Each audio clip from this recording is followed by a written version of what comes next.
اما بعد فاعوذ باللہ من الشیطان الرجیم بسم اللہ الرحمن الرحیم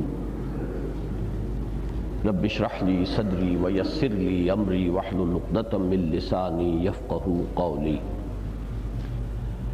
اللہم ربنا الہمنا رشدنا واعذنا من شرور انفسنا اللہم ارنا الحق حقا وارزقنا اتباعہ وارنا الباطل باطلا وارزقنا اجتنابہ آمین یا رب العالمین۔ آج کے درس کے فیصلے اور اعلان کے ضمن میں ایک گڑبڑ ہو گئی تھی جس کا ظاہری نتیجہ سامنے ہے، یعنی شرکاء کی تعداد بہت کم ہے۔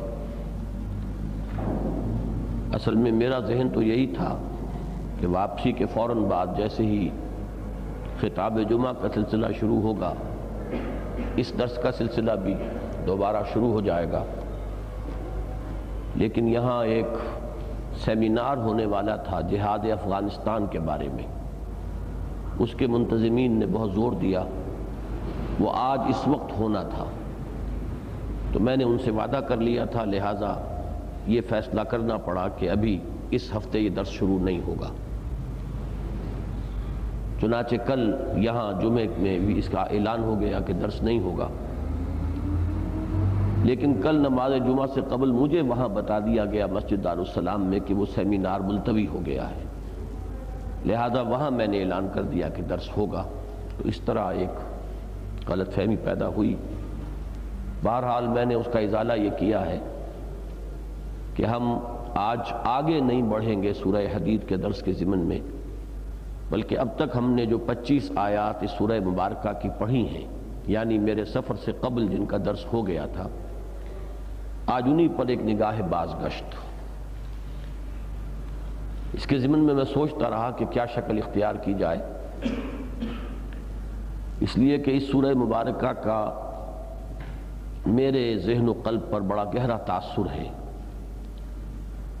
اور یہ کوئی آج کی بات نہیں ہے، سن 58 کی بات ہے یہ، جب پہلی مرتبہ اس سورہ مبارکہ کا میں نے درس دیا تھا کراچی میں، اور اسی درس کے دوران اس کی عظمت کا انکشاف مجھ پر ہوا۔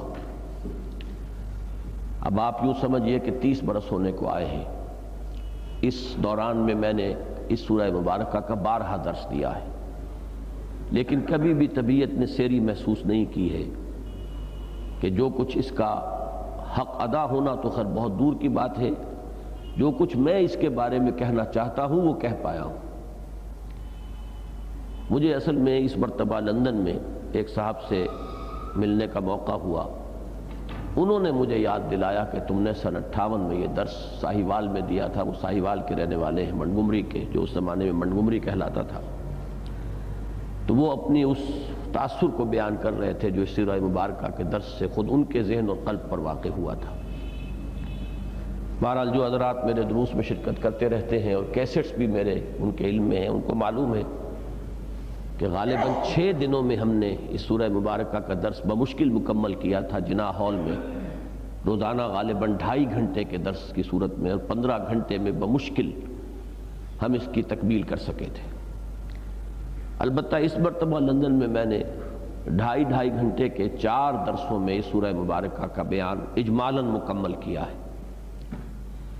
اب آج جو میں ارادہ کر رہا ہوں، ارادہ تو میں نے کر لیا ہے، ویسے تو ہر موقع پر میں یہ عرض کیا کرتا ہوں کہ ہم ارادہ ہی کر سکتے ہیں، اس کی تکمیل تو اللہ تعالیٰ ہی کے ہاتھ میں ہے، تاہم آج مجھے کچھ زیادہ ہی دشواری کا احساس ہو رہا ہے کہ ارادہ تو میں نے کر لیا ہے کہ 25 آیات کا ایک اجمالی جائزہ آج ہم ایک نشست میں لیں گے، لیکن ظاہر بات ہے کہ اس کے لیے اللہ تعالیٰ کی خصوصی تائید اور توفیق اور تیسیر ہی شامل حال ہوگی، تبھی ہم یہ کام کر پائیں گے۔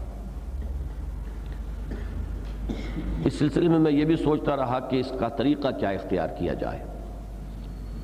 ایک تو مجھے یاد آیا کہ جب ہم نے اس مرتبہ اس درس کا آغاز کیا تھا تو ایک 2 ورقہ ہم نے شائع کیا تھا، اس میں سورہ حدید کو میں نے چند حصوں میں تقسیم کر کے ہر حصے کے کچھ مضامین کے عنوانات معین کیے تھے۔ جب میں نے ان پر ایک نظر ڈالی تو مجھے احساس ہوا کہ ایک بہت ہی عمدہ چیز اس صورت میں سامنے آ گئی ہے، اور یہ عنوانات جو ہیں اس سورہ مبارکہ کے مضامین کا ایک بہت ہی جامع انڈیکس بن گئے ہیں۔ تو ایک شکل تو یہ تھی کہ ہم اس سورہ مبارکہ کا سرے سے ترجمہ شروع کریں اور ان عنوانات کے حوالے سے اہم جو موضوعات ہیں ان کو ذہن نشین کرتے چلیں، لیکن پھر میں نے فیصلہ کیا ہے کہ ہم اس کے بجائے وہ صورت اختیار کریں کہ اس سورہ مبارکہ کا جو اصل عمود ہے پہلے اس پر توجہ کو مرتکز کر لیں، اور پھر اس کے ساتھ جو منطقی اور معنوی ربط اور تعلق ہے مختلف حصوں کا صرف ان کا جائزہ لیتے چلے جائیں۔ اس طرح انشاءاللہ اس سورت کے مضامین کا ایک لب لباب ہمیں حاصل ہو جائے گا۔ میں نے یہ بارہا عرض کیا ہے کہ قرآن مجید کی ہر سورت اپنی جگہ پر معنن ایک اکائی ہے، مکمل اکائی، ایک کمپلیٹ یونٹ ہے۔ وہی معنی کہ ہر سورت کا ایک عمود ہے، ایک مرکزی مضمون، ایک سینٹرل آئیڈیا، مین تھیم، جو بھی اس کے لیے آپ لفظ استعمال کریں، لیکن عمود کی اصطلاح جو ہے وہ شاہ ولی اللہ دہلوی رحمۃ اللہ علیہ نے بھی استعمال فرمائی، اور پھر مولانا حمید الدین فراہی نے بھی اس کو اختیار کیا ہے۔ تو ہر سورہ مبارکہ کا ایک عمود ہے، اور اس عمود کے ساتھ اس سورت کی آیات متعلق ہوتی ہیں، مربوط ہوتی ہیں۔ بلکہ میں اسے مزید واضح کیا کرتا ہوں کہ یوں سمجھیے کہ قرآن مجید کی ہر آیت اپنی جگہ علم و حکمت کا ایک نہایت قیمتی، نہایت حسین اور جمیل موتی ہے۔ تو قرآن مجید کی اس آیت پر توجہ اور غور و فکر اور تدبر کا ایک انداز یہ ہوگا کہ سیاق اور سباق سے بالکل علیحدہ کر کے اس آیہ مبارکہ پر توجہ کو مرکوز کیا جائے۔ پہلے اس کے اندر جو داخلی حسن و جمال ہے اس کا، اور اس کی جو اپنی معنویت ہے، پہلے اس پر توجہ کو مرتکز کیا جائے۔ پھر جیسے آپ کو معلوم ہے کہ کسی ہار میں ان موتیوں کو پرو دیا جائے، تو اس پرونے سے جو ان میں ایک ربط قائم ہوتا ہے، اس سے ان کا حسن دوبالا ہوتا ہے۔ تو دوسرے درجے میں پھر یہ ہار سے مشابہت یا تشبیہ جو ہے بہت مناسب ہے کہ جیسے ہار کے وہ موتی ایک ڈور کے اندر پروئے ہوئے ہوتے ہیں۔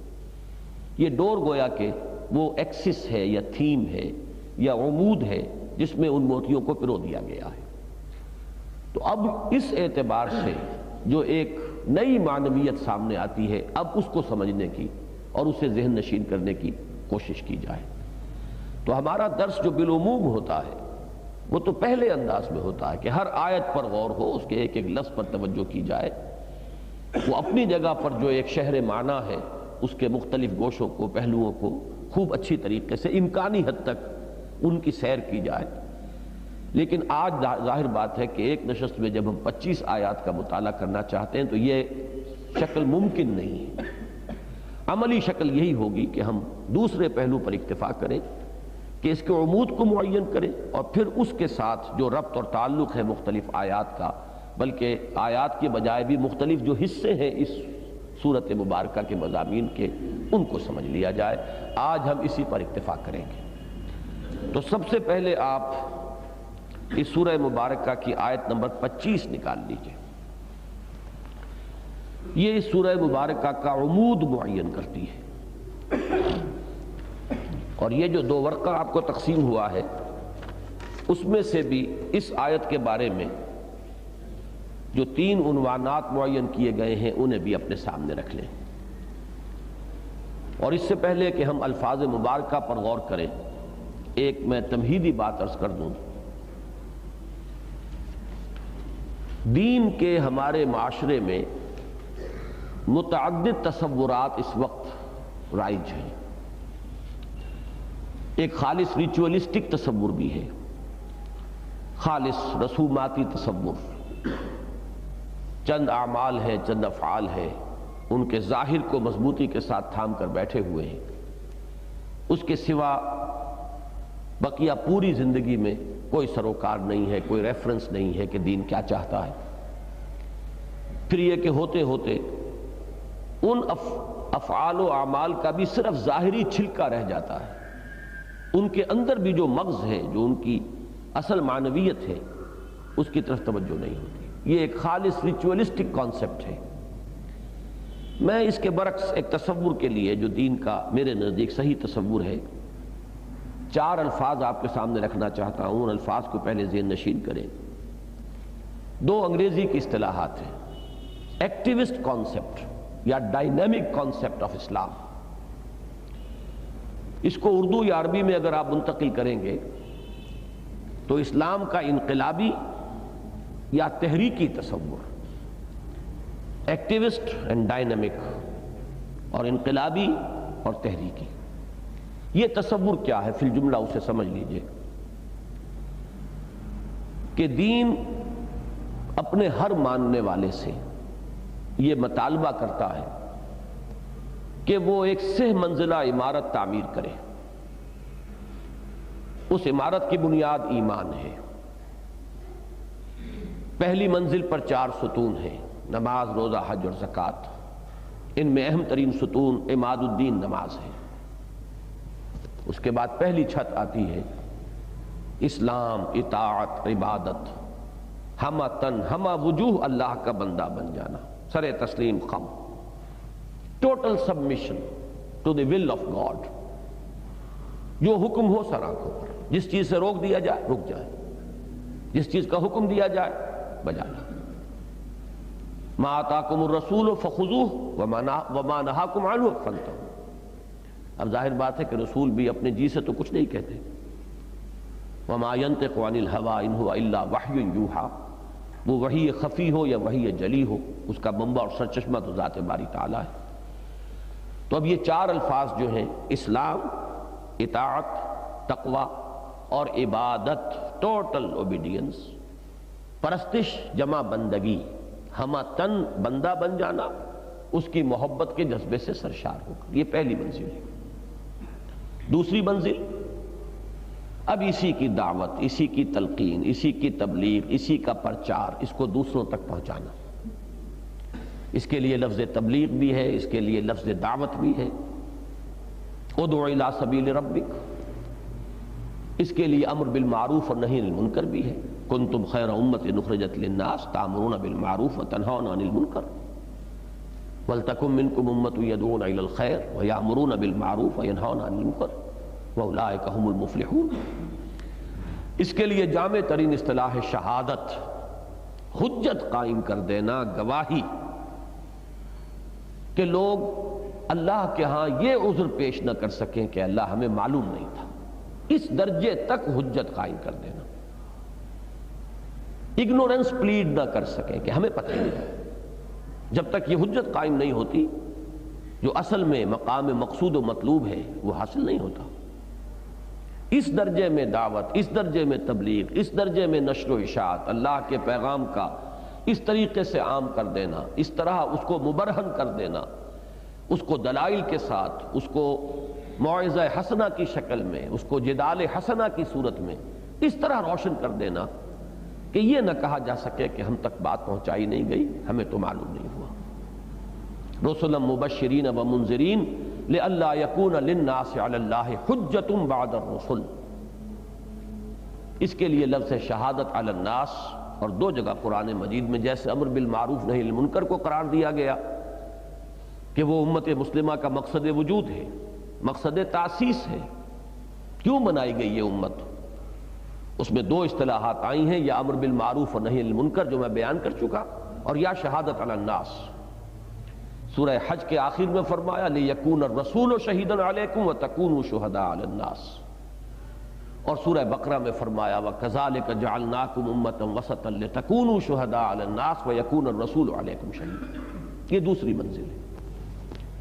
تیسری منزل ہے، اب یہ چوٹی ہے، ذروۃ السنام منہ، وہ ہے اقامت دین، اس دین کو غالب کرنا، قائم کرنا، نافذ کرنا، اللہ کی حکومت قائم کر دینا، اللہ کی کبریائی کا نفاذ، کلمت اللہ اسی کو علیا بنا دینا، سب سے بلند کر دینا، بول بالا ہو جائے، لتکون کلمت اللہ العلیٰ۔ اسی کے لیے ایک اصطلاح ہے، اللہ کا دیا ہوا نظام عدل و قسط قائم ہو جائے، لوگ اس پر کاربند ہو جائیں۔ یہ میں نے خاص طور پر اس لیے کہا ہے کہ نظام عدل و قسط کی مختلف تعبیرات ہو سکتی ہیں۔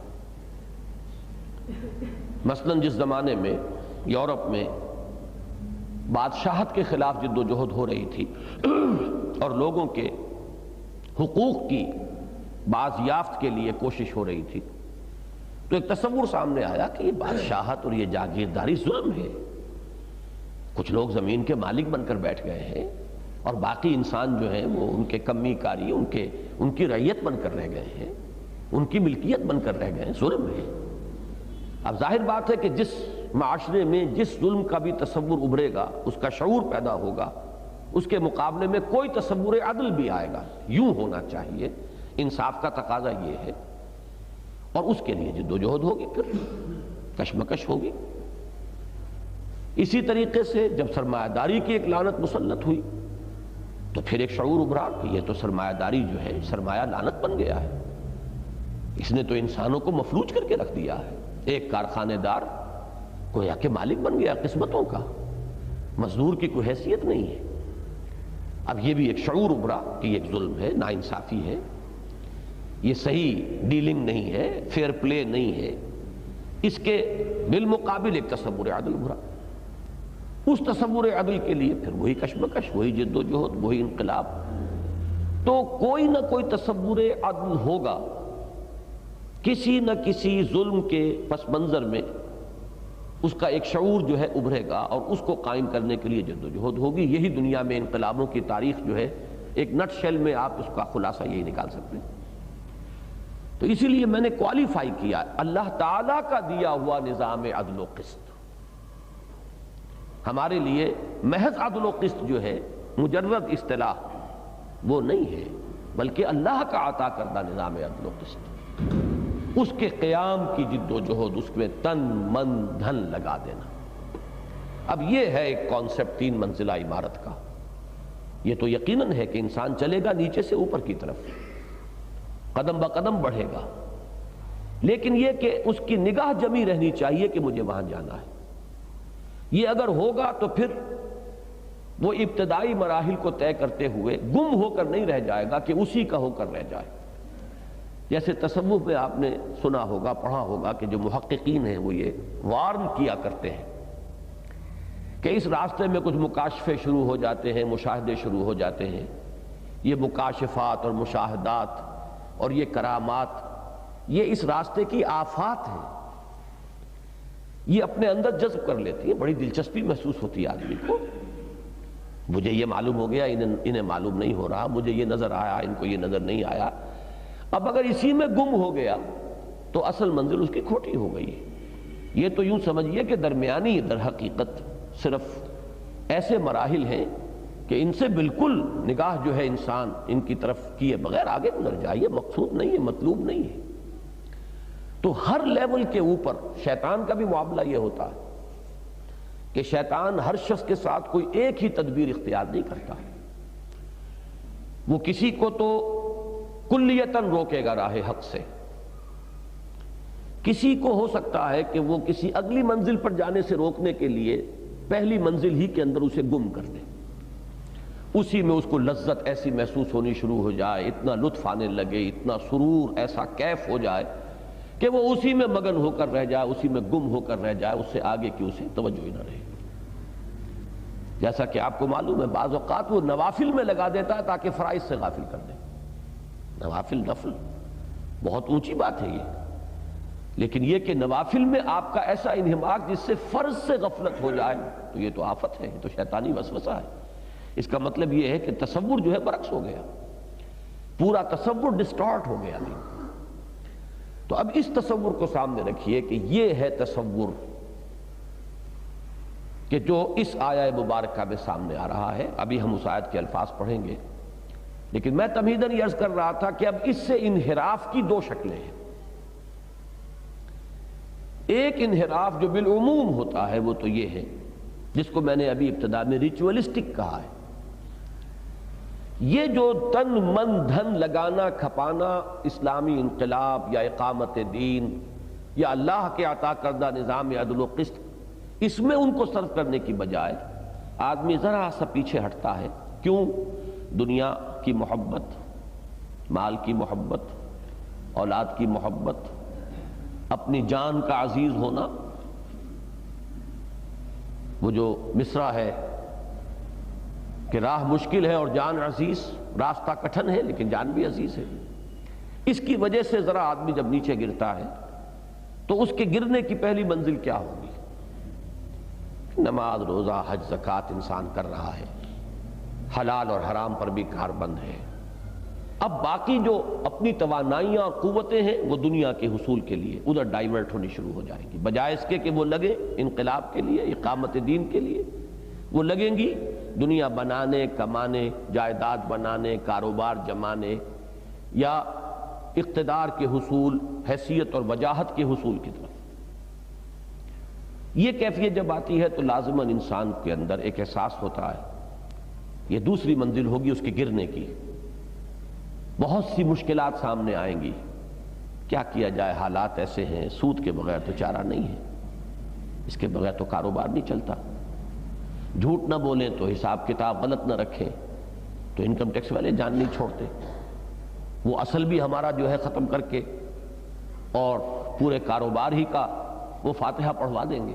اب یہ مختلف جو وہ سارے کے سارے محض جھوٹے بہانے نہیں ہیں، یہ حقائق تو ہے، ماحول جو باطل کا ہے اس میں غلبہ ہے باطل کا، تو یقیناً یہ حقائق ہیں، یہ مجبوریاں ہیں، لیکن ایک شکل تو یہ ہوتی ہے کہ ان مجبوریوں سے لڑا جائے، ان کے ساتھ کشمکش ہو، ان کے ساتھ تصادم ہو، لیکن جب رخ ہی اب وہ تصادم والا نہیں رہا، بلکہ یہ کہ کچھ عافیت کے ساتھ کچھ اپنے آپ کو اس میں ایڈجسٹ کرنے کا رجحان پیدا ہو چکا ہے، تو لامحالہ اس کا نتیجہ یہ نکلے گا کہ ایک ایک عذر کی وجہ سے انسان یہ حلال اور حرام کے گوشوں کے اندر بھی اب پسپائی اختیار کرے گا۔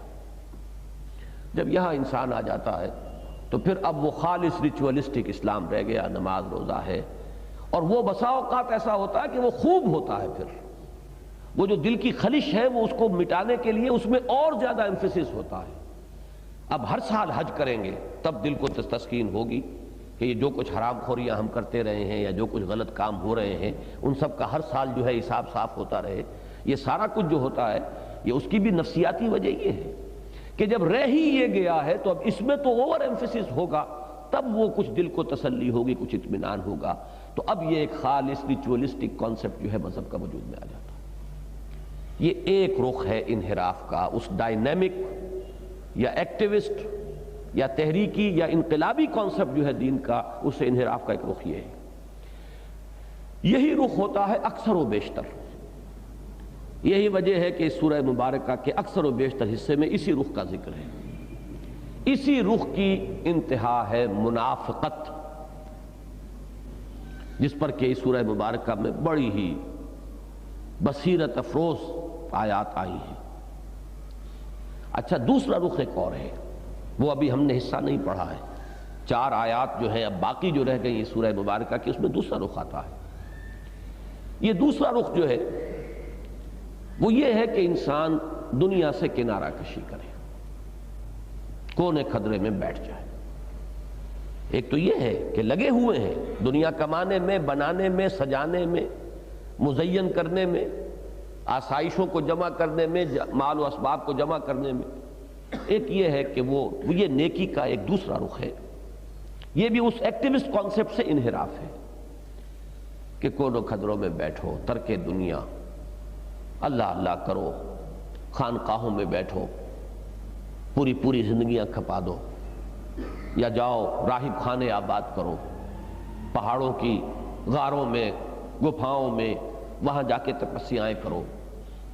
نتیجہ وہی نکلا، پہلی شکل میں بھی یہ دنیا اور اس کا پورا نظام رہ گیا اشرار اور ظالموں کے لیے کہ وہ کھل کھیلیں، اس لیے کہ جو اہل دین تھے وہ تو میدان میں رہے نہیں، انہوں نے تصادم کا راستہ اختیار نہیں کیا، انہوں نے تو اس نظام کے ساتھ ریکنسائل کیا ہے، اپنے آپ کو ایڈجسٹ کر لیا ہے، اور انہوں نے صرف رسومات اور عبادات بس اس پر اکتفا کر لی ہے، تو نتیجہ جو اس سے نکلا وہی اس شکل میں نکلا کہ رجال دین کونوں کھدروں میں جا کر بیٹھ گئے، انہوں نے اپنے زاویے آباد کر لیے، اپنی خانقاہیں سجا لی اور دنیا کو چھوڑ دیا کہ جو چاہے وہ کریں۔ یہ پھر وہی معاملہ ہے، نتیجے کے اعتبار سے ایک ہی ہے، لیکن یہ کہ بہرحال یہ دوسرا معاملہ جو ہے اگرچہ نتیجے کے اعتبار سے پہلے کے برابر ہے، لیکن اس کا درجہ وہ نہیں ہے، یقیناً وہ لذات دنیاوی سے کنارہ کش ہوتے ہیں۔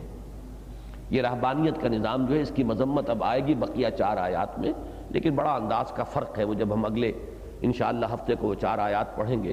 اہم ترین مقام ہے اس موضوع پر قرآن مجید میں رہبانیت کے ضمن میں، میرے علم کی حد تک اتنے جامع انداز میں کہیں اور بھی اس پر تبصرہ اور اس کے مختلف اجزاء، اس کے ما لہو اور ما علیہ، اس کے فار اور اگینسٹ کیا کیا کچھ ہے، اس کو اتنی جامعیت کے ساتھ کسی اور جگہ پر آپ نہیں دیکھیں گے۔ جیسے اس سورہ مبارکہ میں اور بہت سے مقامات انتہائی جامع ہیں، ایسے ہی یہ آخری حصہ اس کا نہایت جامع ہے۔ لیکن میں اس وقت صرف یہ بتا رہا ہوں کہ یہ 2 راستے انحراف کے ہیں۔ ایک راستہ یہ ہے کہ میدان میں رہو، ڈٹ کر رہو، خود اللہ کے بندے بنو اور اللہ کے دین کے علم بردار پرچارک بنو اور اس کے مجاہد بنو، اور اس کو قائم کرنے کے لیے، اس کے غلبے کے لیے، اس کی جد و جہد کے لیے تن من دھن لگا دو، وقت آئے جان کا نذرانہ پیش کر دو۔ یہ ایک کانسیپٹ ہے۔ اس سے انحراف ہے وہ بھی دنیا پرستانہ انحراف، ایک ہے ترک دنیا والا راہبانہ انحراف، دونوں انحراف ہیں۔ اس اصل جو درمیانی شاہراہ ہے دین کی اور جو صحیح تصور ہے، ان دونوں سے وہ دونوں جو ہے اس سے ہٹ گئے ہیں۔ اس سورہ مبارکہ میں اب آپ دیکھیں گے کہ آیت نمبر 25 میں اس مضمون کو لایا گیا۔ اس سے پہلے تمام تر نفی جو ہوئی ہے وہ اس دنیا پرستانہ انحراف کی ہے، اور اس کے بعد جو 4 آیات ہیں ان میں راہبانہ انحراف ہے اس راستے سے۔ اب آپ اس آیت پہ ایک ایک لفظ پر غور کیجئے۔ لقد ارسلنا رسلنا بالبینات، آپ دیکھیں گے کہ اب اگلا مضمون بھی جب آئے گا تو اسی انداز میں وَلَقَدْ أَرْسَلْنَا نُوحًا وَإِبْرَاهِيمَ، لیکن یہاں ابھی صرف اسی آیت تک رکھیے۔ لقد ارسلنا رسلنا بالبینات، ہم نے بھیجا اپنے رسولوں کو۔ ایک اس بات ہے، اپنی طرف نسبت جو ہے اس کو تسلیم کیا جا رہا ہے، رسولوں کو ہم نے ہی بھیجا۔ لقد، اس میں قد میں جو ہے جو ایک طرح کی تاکید آتی، ہم ہی نے بھیجا، واقعتاً ہم ہی ہیں بھیجنے والے اپنے رسولوں کو۔ بالبینات، بینہ روشن چیز، از خود روشن، از خود واضح، جس کے لیے کسی اضافی دلیل کی اور وضاحت کی ضرورت نہ ہو۔ تو یہ لفظ اگرچہ دونوں معنی میں استعمال ہوتا ہے، جیسے کہ آ چکا ہے اس سے پہلے اسی سورہ مبارکہ کے پہلے رکوع میں آیاتم بینات، یہ آیات روشن آیات قرآن مجید کی۔ لیکن جب تنہا یہ آتا ہے تو عام طور پر اس کے معنی معجزات ہوتے ہیں، رسولوں کو معجزات جو دیے گئے، جن سے یہ مبرہن ہو جاتا تھا کہ یہ اللہ کے رسول ہیں، خالق کائنات کے نمائندے ہیں۔ جو یہ نشانی دکھا رہے ہیں وہ نشانی انسان کے بس میں نہیں ہے کہ اس کو وجود میں لا سکے۔ وَأَنزَلْنَا مَعَهُمُ الْكِتَابَ وَالْمِيزَانَ لِيَقُومَ النَّاسُ بِالْقِسْطِ، اور اتاری ہم نے ان کے ساتھ کتاب بھی اور میزان بھی۔ یہ میزان ہے وہ نظام عدل و قسط جو اللہ کا عطا کردہ میزان، یہ اللہ کی میزان، جس میں طے کر دیا جائے گا کس کے کیا حقوق ہیں، کیا فرائض ہیں، کیا کسی سے لیا جائے گا، کیا اسے دیا جائے گا، what is due from him and what is due to him۔ یہی سارا معاملہ ہے نظام اجتماعی کے اندر، اسی کا توازن کہ کسی سے کیا شے واجب ہے لی جانی اور کیا شے واجب ہے اس کو دی جانی، حقوق و فرائض کا ایک توازن ہے۔ اصل میں یہ 2 لفظ جو ہیں یہ بھی اعتباری ہیں، ایک شخص کا جو فرض بنتا ہے دوسرے کا وہ حق بنتا ہے۔ تو اس اعتبار سے بیوی کے جو فرائض ہیں وہ گویا کہ شوہر کے حقوق ہیں، اور بیوی کے جو حقوق ہیں وہ گویا کہ شوہر کے فرائض ہیں۔ تو یہ فرائض اور حقوق کا ایک بیلنس ہے، ایک نظام ہے، اور وہی نظام ہے کہ جس کو المیزان سے یہاں تعبیر کیا جا رہا ہے۔ لیکن اہم ترین بات یہ کہ یہ کیوں دیا ہم نے، لِيَقُومَ النَّاسُ بِالْقِسْطِ، تاکہ لوگ قائم ہوں اس عدل اور انصاف پر۔ یہ ساری جو ہے انگریزی کا لفظ استعمال کرتا ہوں، ایکسرسائز ان فیوٹیلیٹی، معاذ اللہ، اگر وہ قائم ہی نہیں ہوتا تو یہ سب کچھ ایکسرسائز ان فیوٹیلیٹی شمار ہو جائے گا۔ کس لیے رسولوں کو بھیجا، کس لیے میزان نازل کی، کس لیے شریعت نازل کی، کیوں ان کو معجزات دیے، ان سب کا تو پھر کوئی ہدف نہیں، کوئی اس کا مقصود نہیں۔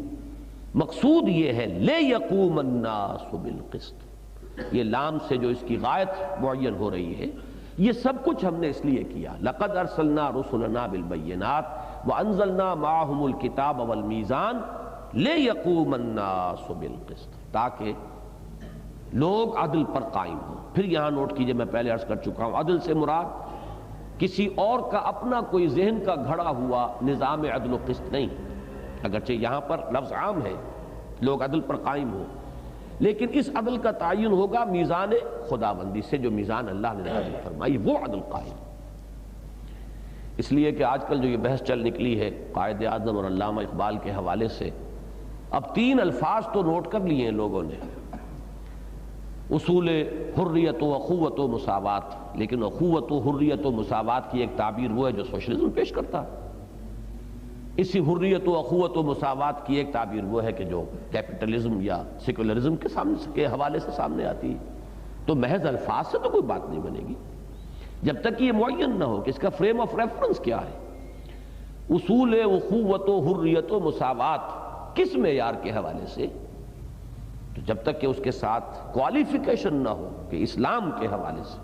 قائد اعظم کے مشہور جملے میں تو یہ موجود ہے، اسلام کے اصول اخوت و حریت و مساوات کا ایک نمونہ ہم اس دنیا کے جدید دنیا کے سامنے پیش کرنا چاہتے ہیں، اس لیے ہم پاکستان چاہتے ہیں تاکہ ہم وہاں پر ایک عملی نمونہ پیش کر کے مثال قائم کر سکیں۔ وہاں کوالیفیکیشن اسلام کے لفظ موجود ہے، لیکن یہ کہ اس سے ہٹ کر اب ذرا لوگ جو ہے باتیں آگے، جسٹس جاوید اقبال صاحب جس فلسفے کو اب آگے بیان کر رہے ہیں، تو اس میں ان چیزوں کو مجرد جب لیا جائے گا تو پھر تو اس خاکے میں جو چاہیں آپ رنگ بھر دیں۔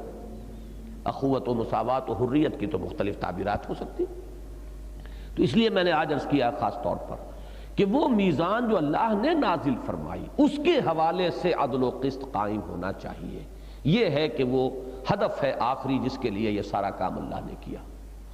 دیکھیے میں نے جو یہاں پہ اس کے لیے عنوانات معین کیے تھے، اس میں پہلا عنوان یہی تھا، بعثت انبیاء و رسل اور انزال کتاب و شریعت کا اصل مقصد قیام نظام عدل و قسط۔ اس کے بعد اب یہاں اس آیہ مبارکہ میں ایک خلا ہے، فل ان دی گیپس یا فل ان دی بلینک جو ہے وہ ہمیں کرنا ہوتا ہے۔ قرآن مجید میں ظاہر بات ہے کہ ہر جگہ پر ہر بات اپنی پوری تفاصیل اور تمام پہلوؤں سمیت تو نہیں آئے گی، اس کے لیے لازماً ہمیں پورے قرآن مجید کو سامنے رکھنا ہوگا۔ یہاں تو ایسا محسوس ہوتا ہے کہ فوراً ذکر آ گیا وَأَنزَلْنَا الْحَدِيدَ، ہم نے لوہا اتارا، تو کیا فوری طور پر لوہے کا استعمال ہو جائے گا؟ کیا فوری طور پر قوت کا استعمال ممکن ہے؟ نہ یہ ممکن ہے اور نہ یہ کبھی ہوا ہے۔ تو درمیان میں جو یہاں خلا ہے، اس خلا کے لیے میں نے ایک عنوان معین کیا ہے، نوٹ کیجئے، دعوت و تذکیر کے ذریعے اتمام حجت کے بعد مخالفین و مانعین کی سرکوبی کے لیے قوت کا استعمال۔ اس میں جو گیپ ہے وہ کیا ہے؟ وہ دعوت، تبلیغ، وہ جو درمیانی منزل ہے۔ آپ کو اتمام حجت بھی کرنا ہے، دعوت و تبلیغ ہے، تلقین ہے، اپنے نظریات کی اشاعت ہے، توحید کا پرچار ہے، ایمان کی دعوت ہے، ایمان کو دلوں میں راسخ کرنا ہے۔ اب یہ تمام جد و جہد جو ہے اس کے 2 نتیجے نکلیں گے۔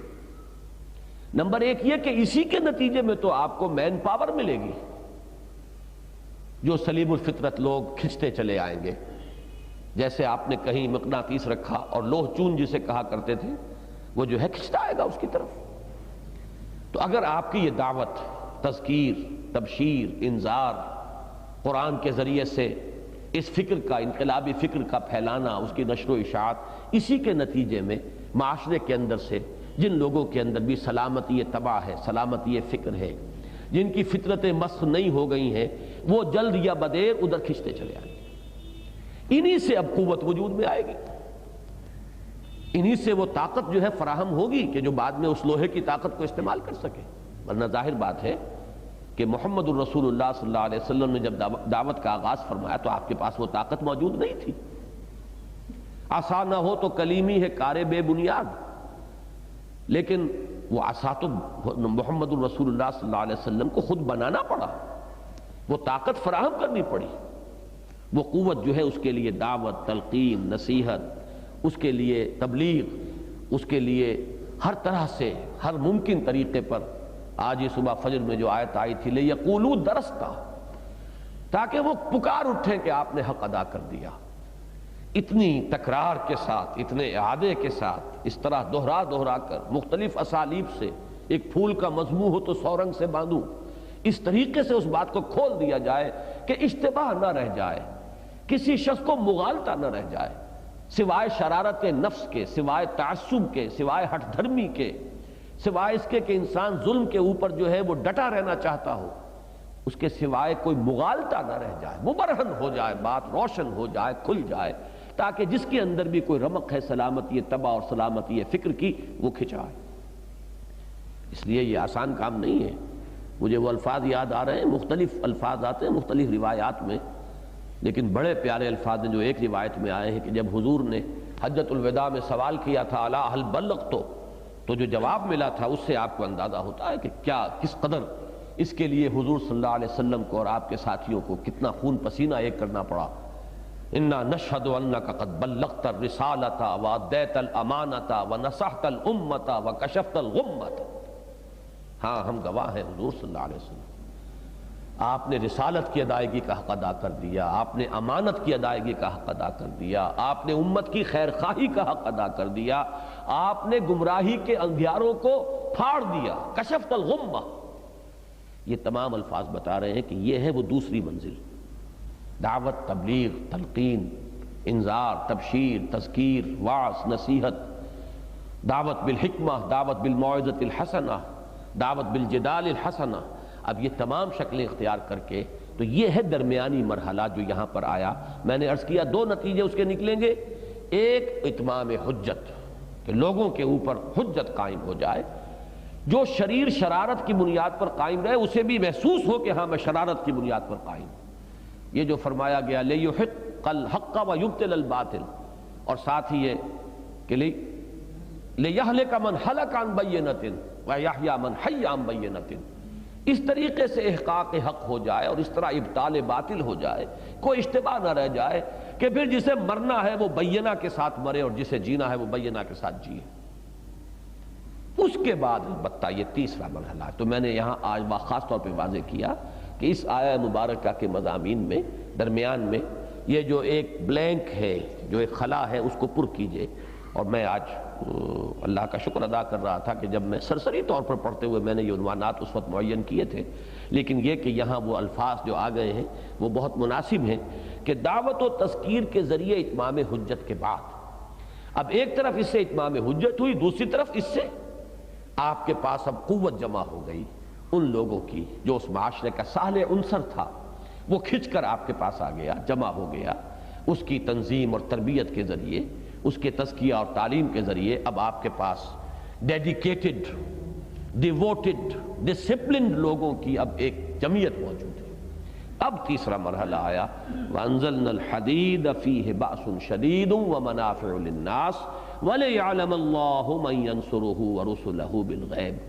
اور ہم نے لوہا بھی اتارا ہے جس میں بڑی قوت ہے. باس کا لفظی ترجمہ خالص کیا جائے گا تو قوت، طاقت، لیکن اس کا جو استعمال ہے اس کو اچھی طرح سمجھ لیجئے. یوسیج، اور اکثر و بیشتر زبان میں، لغت میں جو یوسیج ہے وہ معتبر ہوتی ہے، جو اس کا عام استعمال ہو گیا. تو جب یہ واحد کے صیغے میں آتا ہے باس، الباس، تو اس سے مراد جنگ ہوتی ہے، اس لیے کہ اس سے زیادہ سختی کی شے. اور جہاں قوت آدمی اپنی امکانی حد تک استعمال کر لیتا ہے وہاں تو یہی ہے کہ آئیدر کل اور بی کلڈ. وہ آخری درجے کی بات ہوتی ہے کہ جس میں انسان اپنی پوری قوت اور توانائی کو بروئے کار لے آتا ہے. تو باس واحد ہے تو اس سے مراد جنگ، اور باسا جب جمع کی شکل میں آتا ہے تو وہ فاقہ اور فقر اور اس طرح کے تکالیف اور مضرتیں جو انسان کو پہنچتی ہیں. اور ایک آیت جو ہے آیہ بر، ہمارے منتخب نصاب کا درس نمبر 2، اس کے آخری حصے میں یہ دونوں لفظ جمع ہو گئے. والصابرین فی البأساء والضراء وحین البأس، اور صبر کرنے والے فقر و فاقہ میں، تنگی میں، اور جسمانی مضرت اور اذیت اور تکلیف میں، اور جنگ کے وقت جبکہ نقد جان ہتھیلی پر رکھ کر میدان میں آنا ہو۔ تو وانزلنا الحدید فیہ بأس شدید ومنافع للناس ولیعلم اللہ من ینصرہ ورسلہ بالغیب۔ ولیعلم لفظی ترجمہ ہوگا اور تاکہ اللہ جان لے، لیکن ہم یہ ترجمہ کرتے نہیں، اس لیے کہ اس میں متبادر ہوتا ہے، مترشح ہوتا ہے کہ شاید اللہ کا علم حادث ہے، کہ پہلے شاید معلوم نہیں، اب معلوم ہوگا اسے معلوم کرنا ہے۔ اصل میں ایک بارہا میں نے عرض کیا ہے کہ کلام اللہ کا ہے، لیکن یہ نازل ہوا ہے ایسی زبان کے لبادے میں کہ جو انسانی زبان ہے۔ عربی زبان تو انسانوں کی زبان ہے، اور انسانی زبان کے اندر ہمیشہ کچھ محدودیت رہے گی، اس لیے کہ وہ زبان تو ڈیولپ ہوتی ہے وہ انسان کے مشاہدات کی بنیاد پر، جو آپ دیکھتے ہیں، پھر اس دیکھنے پر آپ کا جو انٹلیکچول پروسیس ہے اس کے ردے قائم ہوتے ہیں، اس سے وہ آپ کے زبان کے اندر الفاظ ڈھلتے چلے جاتے ہیں، اور آپ کے مشاہدے سے ظاہر بات ہے کہ اس کا بڑا گہرا بنیادی ربط رہتا ہے۔ اب وہ ابدی حقائق، اللہ کی ذات و صفات لا متناہی، اور ہماری زبان بنی ہے ہمارے متناہی اور محدود مشاہدات کی بنیاد پر، تو ان حقائق کا ان محدود پیمانوں کے اندر بتمام و کمال بیان ممکن ہی نہیں ہے۔ یہی سبب ہے آیات متشابہات کا۔ یہ نہیں ہے کہ اللہ تعالیٰ کے علم میں معاذ اللہ کوئی کمی ہے، وہ ہر چیز محکم الفاظ میں کیوں نہیں کہہ سکتا، وہ تو کہہ سکتا ہے، لیکن ہم کیسے سمجھیں گے؟ ہماری زبان میں اس کا پیرایا نہیں ہے، ہمارے پاس وہ ذہن ہی نہیں ہے کہ جو ان حقائق کا، جو وہ مطلق حقائق ہیں، ان کا کوئی ادراک و شعور کر سکے۔ پھر زبان ہماری ہے جس میں کہ ہمیں بات پہنچانی ہے، لہذا آیات محکمات ہے، آیات متشابہات۔ پھر یہی سبب ہے قرآن میں تمثیلات کے استعمال کا۔ تمثیل کیوں آئی؟ یہی وجہ ہے، دیکھیے سورہ نور کی تمثیل کے بعد فرمایا تلک الامثال نضربها للناس واللہ بکل شیء علیم۔ اللہ تو ہر چیز کا علم کامل رکھتا ہے، ہر شے اس کو معلوم ہے جیسے کہ وہ ہے، اسے کسی تمثیل کی حاجت نہیں ہے۔ انسان محتاج ہے تمثیل کا، کہ ان لطیف حقائق تک جب اس کا ادراک و شعور نہیں پہنچ پاتا تو اس سے کم تر، اس کے اپنے دائرہ مشاہدات کے اندر جو چیز ایسی ہو کہ جو اس سے قریب تر اس کے ذہن کو لا سکے، تو ظاہر بات ہے کہ انسان کی مجبوری یہ ہے، انسان کی احتیاج یہ ہے کہ تمثیلات کے پیرائے میں اسے وہ جو ابدی حقائق ہیں اور جو لطیف ترین حقائق ہیں ان کا کچھ دھندلا تصور دے دیا جائے۔ تو یہ بات ذہن میں رکھیے کہ وَلِيَعْلَمَ لفظی ترجمہ ہوگا تاکہ اللہ جان لے، لیکن نہیں، ہم کہیں گے تاکہ اللہ اس کو ظاہر کر دے، کھل جائے، واضح ہو جائے، دودھ کا دودھ پانی کا پانی جدا ہو جائے۔ مَن يَنصُرُهُ وَرُسُلَهُ بِالْغَیْبِ۔ اب اس کو پھر نوٹ کیجئے، زندگی کا بنیادی فلسفہ ادرو قرآن، حیات دنیاوی میں میری مراد ہے، دنیا سے، اس زندگی سے، اس وقت قرآن کی روح سے اس کا بنیادی فلسفہ، اس کی غرض و غایت امتحان ہے۔ خلق الموت والحیات لیبلوکم ایکم احسن عملا۔ اب یہ امتحان جو ہے نہ معلوم کتنے اس کے مراحل ہیں۔ پہلا امتحان انسان کی عقل کا، اس کے فہم کا، اس کے شعور کا، اس کے ادراک کا ہے کہ وہ خدا واحد کو پہچانتا ہے کہ نہیں پہچانتا، اس کی ذات و صفات کا کوئی شعور و ادراک حاصل کرتا ہے کہ نہیں کرتا۔ یہ پہلا امتحان۔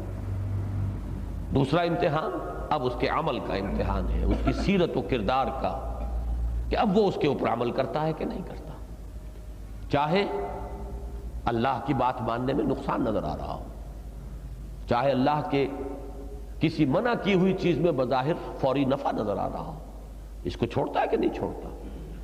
وہ نقد کو چھوڑ کر وہ ادھار جو ہے، ادھار ہے، جنت تو ادھار ہے، وہ تو اس آخرت میں ملنے والی ہے۔ عام اصول تو یہ ہے کہ نو نقد نہ تیرا ادھار، لیکن یہ اس نقد کو چھوڑ کر اس ادھار پر بھروسہ اس کا اتنا ہے کہ اس کے لیے اس نقد کو چھوڑنے کے لیے تیار ہو جائے۔ یہ امتحان ہے۔ تو یہ تو امتحان ہے۔ مجھے یاد آیا کہ ایک چھوٹا سا مضمون ہے حضرت ابراہیم علیہ السلام سے متعلق، اور مجھے یاد آ رہا ہے ڈاکٹر شیر بہادر خان پنی نے اس کی بہت تعریف اور تحسین فرمائی تھی، اس لیے کہ اس میرے مضمون میں کچھ مولانا ابوالکلام آزاد کا سا انداز ہے، اور وہ مولانا ابوالکلام آزاد کے انتہائی گرویدہ اور بلکہ عاشق زار تھے۔ تو میں نے اس میں یہ درجہ بدرجہ حضرت ابراہیم علیہ السلام، قرآن مجید چونکہ کہتا ہے وَإِذِ ابْتَلَىٰ إِبْرَاهِيمَ رَبُّهُ بِكَلِمَاتٍ فَأَتَمَّهُنَّ، یہ حضرت ابراہیم کی زندگی کا گویا کہ لب لباب ایک جملے کے اندر ہے۔ قدم قدم پر امتحان آئے۔ پہلے عقل و فطرت کا امتحان تھا کہ شرک کے گھٹا ٹوپ اندھیرے ہیں جس ماحول میں شعور کی آنکھ کھول رہا ہے اللہ کا ایک بندہ، لیکن ان گھٹا ٹوپ اندھیروں میں توحید کو دیکھنا، توحید تک رسائی حاصل کرنا، یہ ان کی فطرت اور ان کی عقل سلیم کا امتحان تھا۔ وہ اس کو پاس کر گئے۔ انی وجہت وجہی للذی فطر السماوات والارض حنیفا وما انا من المشرکین۔ اب امتحان شروع ہوئے، اب اپنے معاشرے سے ٹکراؤ ہو گیا، اب پورے گھر میں والد جو ہے وہ گھر سے نکال رہے، اراغب انت عن آلہتی یا ابراہیم لئن لم تنتہ لارجمنک واہجرنی ملیا قال سلام علیک ساستغفر لک ربی انہ کان بی حفیہ۔ پھر پورے معاشرے سے ٹکراؤ ہو رہا ہے، چکنا چور کر کے رکھ دیے ان کے سارے وہ بت، اور پھر جو کچھ ہوا ہوگا اس کا ہم تصور نہیں کر سکتے، لیکن کس قدر ڈٹ کر اللہ کے اس بندے نے کھڑے ہو کر موب کو فیس کیا۔ موب کو فیس کرنا آسان نہیں، جبکہ جذبات اس ہائٹ پر پہنچے ہوئے ہو کہ ان کے معبود توڑ پھوڑ کر رکھ دیے۔ برملا کہا ہے کہ اب تم اف لکم وما تعبدون۔ پھر بادشاہ وقت کے دربار میں پیشی ہو رہی ہے، مجادلہ ہو رہا ہے، سورہ بقرہ میں اس کا بھی ذکر موجود ہے، کس قدر ڈٹ کر کہا ہے فإن اللہ یاتی الشمس من المشرق فات بہا من المغرب۔ اللہ تو لاتا ہے سورج کو مشرق سے، اگر ہے تمہارے اندر دم اور بل بوتا اور خدائی کے تم دعوے دار ہو تو لے آؤ اسے مغرب سے۔ فبہت الذی کفر۔ یہ درجہ بدرجہ امتحان ہے۔ پھر مہاجرت ہے، آگ میں ڈالے گئے ہیں، کتنا بڑا امتحان ہے۔ بے خطر کود پڑا آتش نمرود میں، عشق عقل ہے محو تماشائے لبے بام ابھی۔ پھر مہاجرت ہے مسلسل، آج یہاں ہے کل وہاں ہے، اسی توحید کے لیے ان کی زندگی جو ہے مسلسل مہاجرت کی زندگی، سفر کی زندگی۔ آخری امتحان، اصل میں اسی پر میں نے وہ مضمون لکھا تھا کہ ابھی قدرت کے ترکش میں ایک تیر باقی تھا، 87 برس کی عمر میں اللہ نے بیٹا دیا ہے، مانگ مانگ کر لیا ہے، اور وہ بیٹا اب 13 برس کا ہوا ہے۔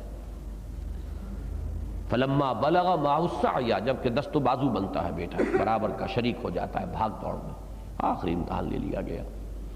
تو یہ امتحانات ہیں، یہاں پر بھی نوٹ کیجئے کہ یوں تو وہ سارے درمیانی مراحل جو میں نے گنوائے ان میں بھی قدم قدم پر اہل ایمان کے لیے امتحان آئے گا، لیکن آخری امتحان یہ ہے وَلِيَعْلَمَ اللَّهُ مَن يَنصُرُهُ وَرُسُلَهُ بِالْغَيْبِ، تاکہ اللہ دیکھ لے یا ظاہر کر دے کون ہے اس کے وہ وفادار بندے جو اس لوہے کی طاقت کو ہاتھ میں لے کر مدد کرتے ہیں، اس کی بھی اور اس کے رسولوں کی بھی، اس کے باوجود کہ غیب کا پردہ حائل ہے۔ اب اس کا ترجمہ یہ بھی کیا گیا کہ اللہ غیب میں ہے، اور میرے نزدیک بہتر ترجمہ یہ ہے کہ ہم غیب میں ہیں۔ اغیب و ذو اللطائف لا یغیب، ہم غیب میں ہیں۔ اللہ غیب میں کہاں ہے؟ اللہ تو ہر آن ہر جگہ، لیکن یہ کہ در حقیقت ہم غیب میں، محجوب ہم ہیں۔ کشف المحجوب اسی لیے مجھے نام بہت پسند ہے، شیخ علی حجویری رحمۃ اللہ علیہ کی کتاب کا عنوان کشف المحجوب، محجوب تو ہم ہیں، پردے میں ہم آ گئے ہیں۔ اغیب و ذو اللطائف لا یغیب، بہرحال غیب کا پردہ حائل ہے، نہ جنت ہمارے سامنے ہے، نہ دوزخ ہمارے سامنے ہے، نہ ملائکہ ہیں، نہ فرشتے ہیں، نہ اللہ کی ذات ہے، وہ ہمارے سامنے نہیں ہے۔ لیکن ایمان بالغیب، وہی جو ھدی للمتقین الذین یؤمنون بالغیب، اس ایمان بالغیب کی یہ شدت ہو کہ انسان تن من دھن لگا دے اسی ایکٹیوسٹ کانسیپٹ جو میں نے دیا ہے دین کے غلبے کے لیے، اس کی جد و جہد میں، یہاں تک کہ وقت آئے تو لوہے کی طاقت ہاتھ میں لے کر میدان میں آ جائے۔ اور ظاہر بات ہے کہ میدان میں آ کر پھر کوئی یک طرفہ نتیجہ نہیں نکلتا۔ یقاتلون فی سبیل اللہ فیقتلون ویقتلون، وہ قتال کرتے ہیں اللہ کی راہ میں، قتل کرتے بھی ہیں، قتل ہوتے بھی ہیں۔ یہ تو دو طرفہ معاملہ ہے۔ کس کے پاس ضمانت ہے کہ میدان جنگ میں جانے کے بعد واپس آنا لازماً نصیب ہو جائے گا؟ اگر حضرت حمزہ نہیں آ سکے، اسد اللہ و اسد رسول ہی، برچھا پار ہو گیا، لیکن یہ ہے کہ یہ ہے آخری امتحان بندہ مومن کی وفاداری کا، اس کی صداقت کا، اس کے حقیقی ایمان اس کے اندر ہے یا نہیں، اس کے اندر اللہ تعالیٰ کی اور اس کے رسول کی واقعی محبت ہے کہ نہیں۔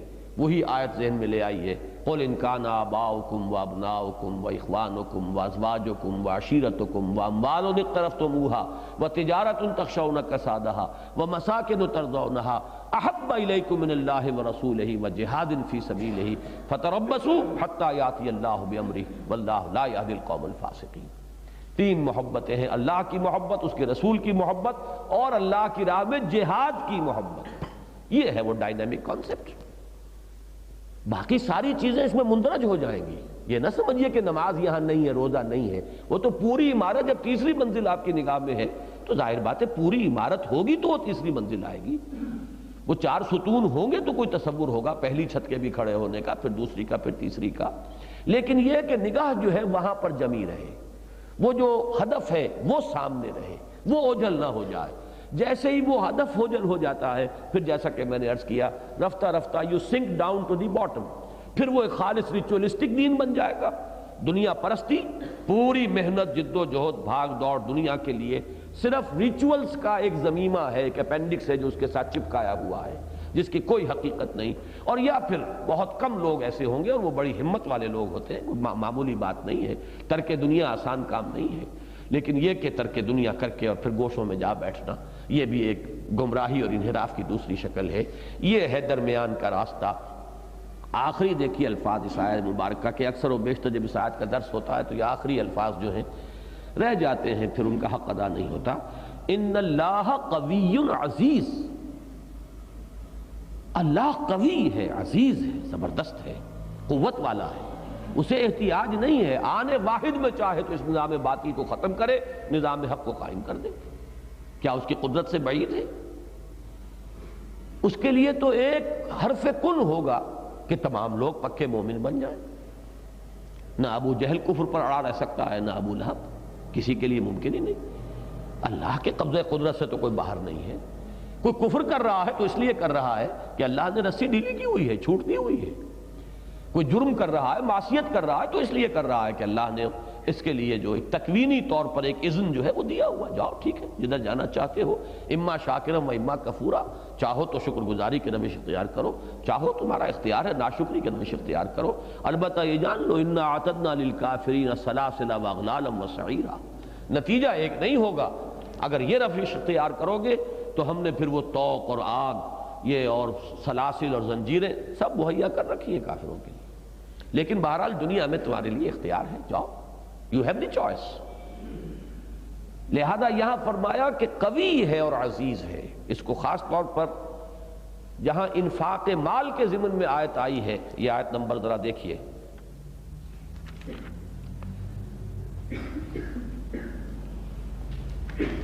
آیت نمبر 23 اور 24 ذرا دیکھیے۔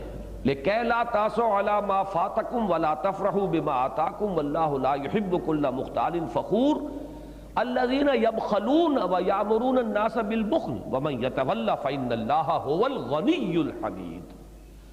اللہ تم سے قرض حسنہ مانگتا ہے، اللہ تعالیٰ بار بار کہتا ہے کون ہے تم میں باہمت، من ذا الذی یقرض اللہ قرضا حسنا، اللہ کو قرض حسنہ دو، لگا دو، کھپا دو جو کچھ اس نے دیا ہے اللہ کی راہ میں، اللہ کے دین میں، لیکن کیا تم یہ سمجھتے ہو کہ اللہ محتاج ہے، اللہ فقیر ہے؟ معاذ اللہ۔ جہاں بخل کا معاملہ آیا تھا وہاں فرمایا ان اللہ فإن اللہ هو الغنی الحمید، وہ تو منزہ ہے احتیاج سے، غنی ہے، ہر اعتبار سے وہ ہر احتیاج سے پاک ہے، اعلیٰ ہے، عرفہ ہے۔ اب اس کے لیے لفظ میری زبان پر آ رہا تھا، ہر اعتبار سے خود مکتفی ہے، اس کی کوئی غرض، کوئی احتیاج کسی دوسرے سے وابستہ نہیں ہے۔ هو الغنی الحمید، یہاں تک کہ یہ بڑا لطیف انداز ہوتا ہے، اسے حمد کی بھی احتیاج نہیں ہے، وہ تو اپنی ذات میں خود محمود ہے۔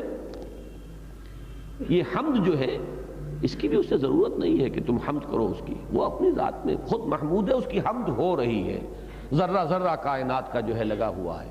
وَإِن مِّن شَيْءٍ إِلَّا يُسَبِّحُ بِحَمْدِهِ وَلَٰكِن لَّا تَفْقَهُونَ تَسْبِيحَهُ، کوئی شے ہے ہی نہیں کہ جو اس کی حمد میں لگی ہوئی نہ ہو، تمہیں اس کی حمد اور تسبیح کا تمہیں اندازہ نہیں ہے، تمہیں شعور نہیں ہے۔ تو ان الفاظ پہ توجہ کیجئے کہ جہاں انفاق مال کی بات تھی تو وہاں اللہ کے اسماء آئے فَإِنَّ اللَّهَ هُوَ الْغَنِيُّ الْحَمِيدُ، اور جہاں یہ جان کھپانے اور نقد جان ہتھیلی پر رکھ کر میدان میں آ جانے اور تصادم ٹکراؤ قوت کا قوت کے ساتھ جہاں اس کی بات ہوئی تو فرمایا ان اللہ قوی عزیز، اللہ خود قوی ہے، خود عزیز ہے، خود زبردست ہے، اسے کسی کی مدد کی احتیاج نہیں ہے، لیکن اسی میں تمہارا امتحان ہے، یہ موقع ہے، پروو یور ورتھ۔ بڑا پیارا جملہ ہے وہ قائد اعظم کا، مجھے وہ پورا جملہ یاد آ جایا کرتا ہے، یہ کہ 5 سال تک مسلسل دیکھتے رہے اس کو اپنے کالج میں ہال کی دیوار پر لکھا ہوا، شاید اب بھی موجود ہو۔ God has given us a golden opportunity to prove our worth as architects of a new state, and let it not be said that we didn't prove equal to the task. Prove your worth، ثابت کرو کیا ہو، برابر ہر چیز اندر سینہ داری جو تمہارے اندر ہے بروئے کار لاؤ۔ اقبال نے بہت خوب کہا ہے، یہ گھڑی محشر کی ہے تو عرصہ محشر میں ہے، پیش کر غافل عمل کوئی اگر دفتر میں ہے، لاؤ نکالو کیا ہے تمہارے اندر، ظاہر کرو۔ یہ ہے اصل میں جو تمہیں موقع اللہ نے دیا ہے کہ وہ اپنے اختیار خصوصی اور اپنی قوت خصوصی کو بروئے کار لا کر یہ نظام عدل و قسط قائم نہیں کرنا چاہتا، وہ کرنا چاہتا تو آنے واحد میں کر دیتا۔ پھر تمہیں کیسے موقع ملتا اپنے مقام اور مرتبے کے اظہار کا اور اپنی جانثاری جو ہے اس کا ثبوت فراہم کرنے کا اور اپنے خلوص و اخلاص اور وفاداری کا ثبوت فراہم کرنے کا موقع تمہیں نہ ملتا۔ تو میں نے جو آج جو وہ ڈائنامک اور ایکٹیوسٹ کانسیپٹ آف اسلام اور ایک ریچولسٹک کانسیپٹ ایک طرف اور دنیا داری کا اس کے ساتھ صرف ایک ضمیمہ رسومات کا، اور یہ اچھی طرح سمجھ لیجئے بدعات کا یہ تومار کیوں بڑھتا چلا جاتا ہے، اس کا اصل سبب یہی ہے، جب وہ صرف ریچولز تک بات آ جاتی ہے تو پھر ریچولز کی سے انسان کی تسکین نہیں ہوتی کہ بس کیا اتنا صحیح، صرف ہم نے نماز جنازہ پڑھ لی بات ختم ہو گئی، بھائی نہیں، یہ بھی تیجا ہونا چاہیے، 5واں 7واں 10واں پھر چہلم پھر برسی، آخر یہ سب کچھ ہو، اس لیے کہ اور تو بقیہ پوری زندگی کا دین سے تعلق کوئی نہیں، وہ جو بھی کچھ پیاس ہے اندر، جیسے کہ وہ استسقاء کا مرض ہوتا ہے کہ آدمی پانی پیتا رہے پیاس نہ بجھے، تو پھر یہ رسومات کا تمار بڑھتا چلا جاتا ہے، اس کی طلب انسان میں بڑھتی چلی جاتی ہے، نئی سے نئی بدعات اور نئی سے نئی رسومات ایجاد ہوں گی، اس لیے کہ کانسیپٹ ہی جب محدود ہو کر یہاں رہ گیا۔ اسی کو میڈیکل سائنس میں ہم کہتے ہیں کہ ایک گروتھ ہوتی ہے جس میں انسانی کی پروپورشنیٹ متناسب گروتھ، یہ تو ہو رہی ہے، مسلسل ہمارے جسم کے ٹیشوز جو ہیں وہ ختم بھی ہو رہے ہیں، نئے بن بھی رہے ہیں، اگر کسی ایک جگہ پر کوئی ٹیشو آؤٹ آف پروپورشن گرو کرنا شروع کر دے، یہی ہے کینسر، یہی ہے نیوپلاسم، اور یہی ہے آپ کو معلوم ہے کس قدر وہ مہلک مرض ہے وہ بھی گروتھ، لیکن وہ گروتھ ہے آؤٹ آف پروپورشن، پورے وجود کی ایک متناسب اور متوازن اگر ہو رہی ہے ترقی اور ارتقاء اور اس تو ٹھیک ہے سر آنکھوں پر، لیکن کوئی ایک ٹیشو کسی ایک جگہ سے وہ آؤٹ آف پروپورشن گرو کرنا شروع کر دے، یہی کینسر بن جائے۔ تو در حقیقت یہ بدعات کیا ہیں، اس دین کا کینسر ہے، اور کس لیے ہے پیدا کیوں ہوتی ہے؟ اس لیے کہ جب وہ دین آ گیا صرف ان تک تو پھر پیاس بجھتی نہیں، اور واقعہ یہ ہے جس شخص نے بھی دین کی حقیقت کو کچھ بھی سمجھا ہے، واقعہ یہ ہے کہ اسلام میں ریچولز کا دائرہ انتہائی محدود ہے۔ باقی مذاہب عالم سے آپ تقابل کیجئے، ایسے ایسے رسومات، ایسے لمبے تومار ہندو مت میں دیکھیے اور فلاں میں اور ہر جگہ پر، ریچولز اسلام میں بہت کم ہے، نہ ہونے کے برابر ہے۔ رسومات جو ہیں وہ یہاں پر دوسرے مذاہب کے ساتھ تقابل میں دیکھیں گے تو بالکل معدوم ہے، لیکن یہ کہ اس پر جب تسلی نہیں ہوتی تو ردے پر ردے جو ہے چڑھتے چلے جاتے ہیں۔ تومار جو ہے رسومات کا وہ ایک یوں سمجھیے کہ کوئی اس کی حد نہیں ہے آخری، پھر تو اس میں اضافے ہوں گے۔ صرف یہ کہ نمازوں کے بعد کبھی تھوڑا سا ذکر ہوا کرتا تھا بلند آواز سے، اب اس پر تسلی نہیں ہوئی، اب اذان سے پہلے جو ہے وہ درود اور سلام جو ہے اس کا ہونا چاہیے، اور کچھ عرصے کے بعد آپ دیکھیں گے اس پر بھی تسلی نہیں ہوگی، پھر کچھ اور ہونا چاہیے۔ وہ تو یہ ہے کہ وہ جوڑ البقر ہے، وہ استسقاء کا مرض ہے کہ جہاں بھی کوئی اور نئی چیز انسان پیدا کرنا چاہے گا وہ ایک نئی بدعت جو ہے سامنے آ جائے گی۔ اب اس آیت کو ذہن میں رکھیے اور اب آئیے شروع سے ذرا۔ اس سورہ مبارکہ کا پہلا حصہ 6 آیات پر مشتمل ہے، اور جیسا کہ میں نے بارہا عرض کیا ہے، ذات و صفات باری تعالیٰ کے ضمن میں میرے نزدیک، میرے مطالعے کی حد تک یہ اہم ترین مقام ہے۔ البتہ صرف ترجمہ کر جائیے اور عنوانات دیکھ لیجئے جو کہ وہاں لکھے ہوئے ہیں، اس سے زائد صرف ایک بات ہوگی، اور وہ یہ کہ وہ جو اصل ہم نے اس کا عمود معین کیا ہے، اس کے اعتبار سے کون سا اس حصے کے اندر اہم پہلو ہے۔ سبح للہ ما فی السماوات والارض، تسبیح کرتی ہے اللہ کی ہر وہ شے جو آسمانوں اور زمین میں ہے۔ وَهُوَ الْعَزِيزُ الْحَكِيمُ، اور وہ زبردست ہے، کمال حکمت والا۔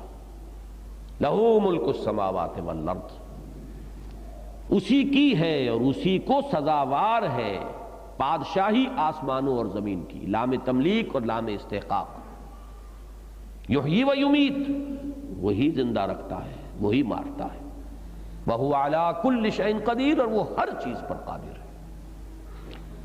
هُوَ الْأَوَّلُ وَالْآخِرُ وَالظَّاهِرُ وَالْبَاطِنُ، وہی ہے پہلا اور وہی ہے آخر اور وہی ہے ظاہر اور وہی ہے باطن۔ وَهُوَ بِكُلِّ شَيْءٍ عَلِيمٌ، اور وہ ہر چیز کا علم رکھتا ہے۔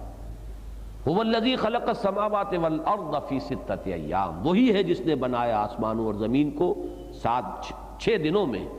ثُمَّ اسْتَوَىٰ عَلَى الْعَرْشِ، پھر متمکن ہوا تخت پر۔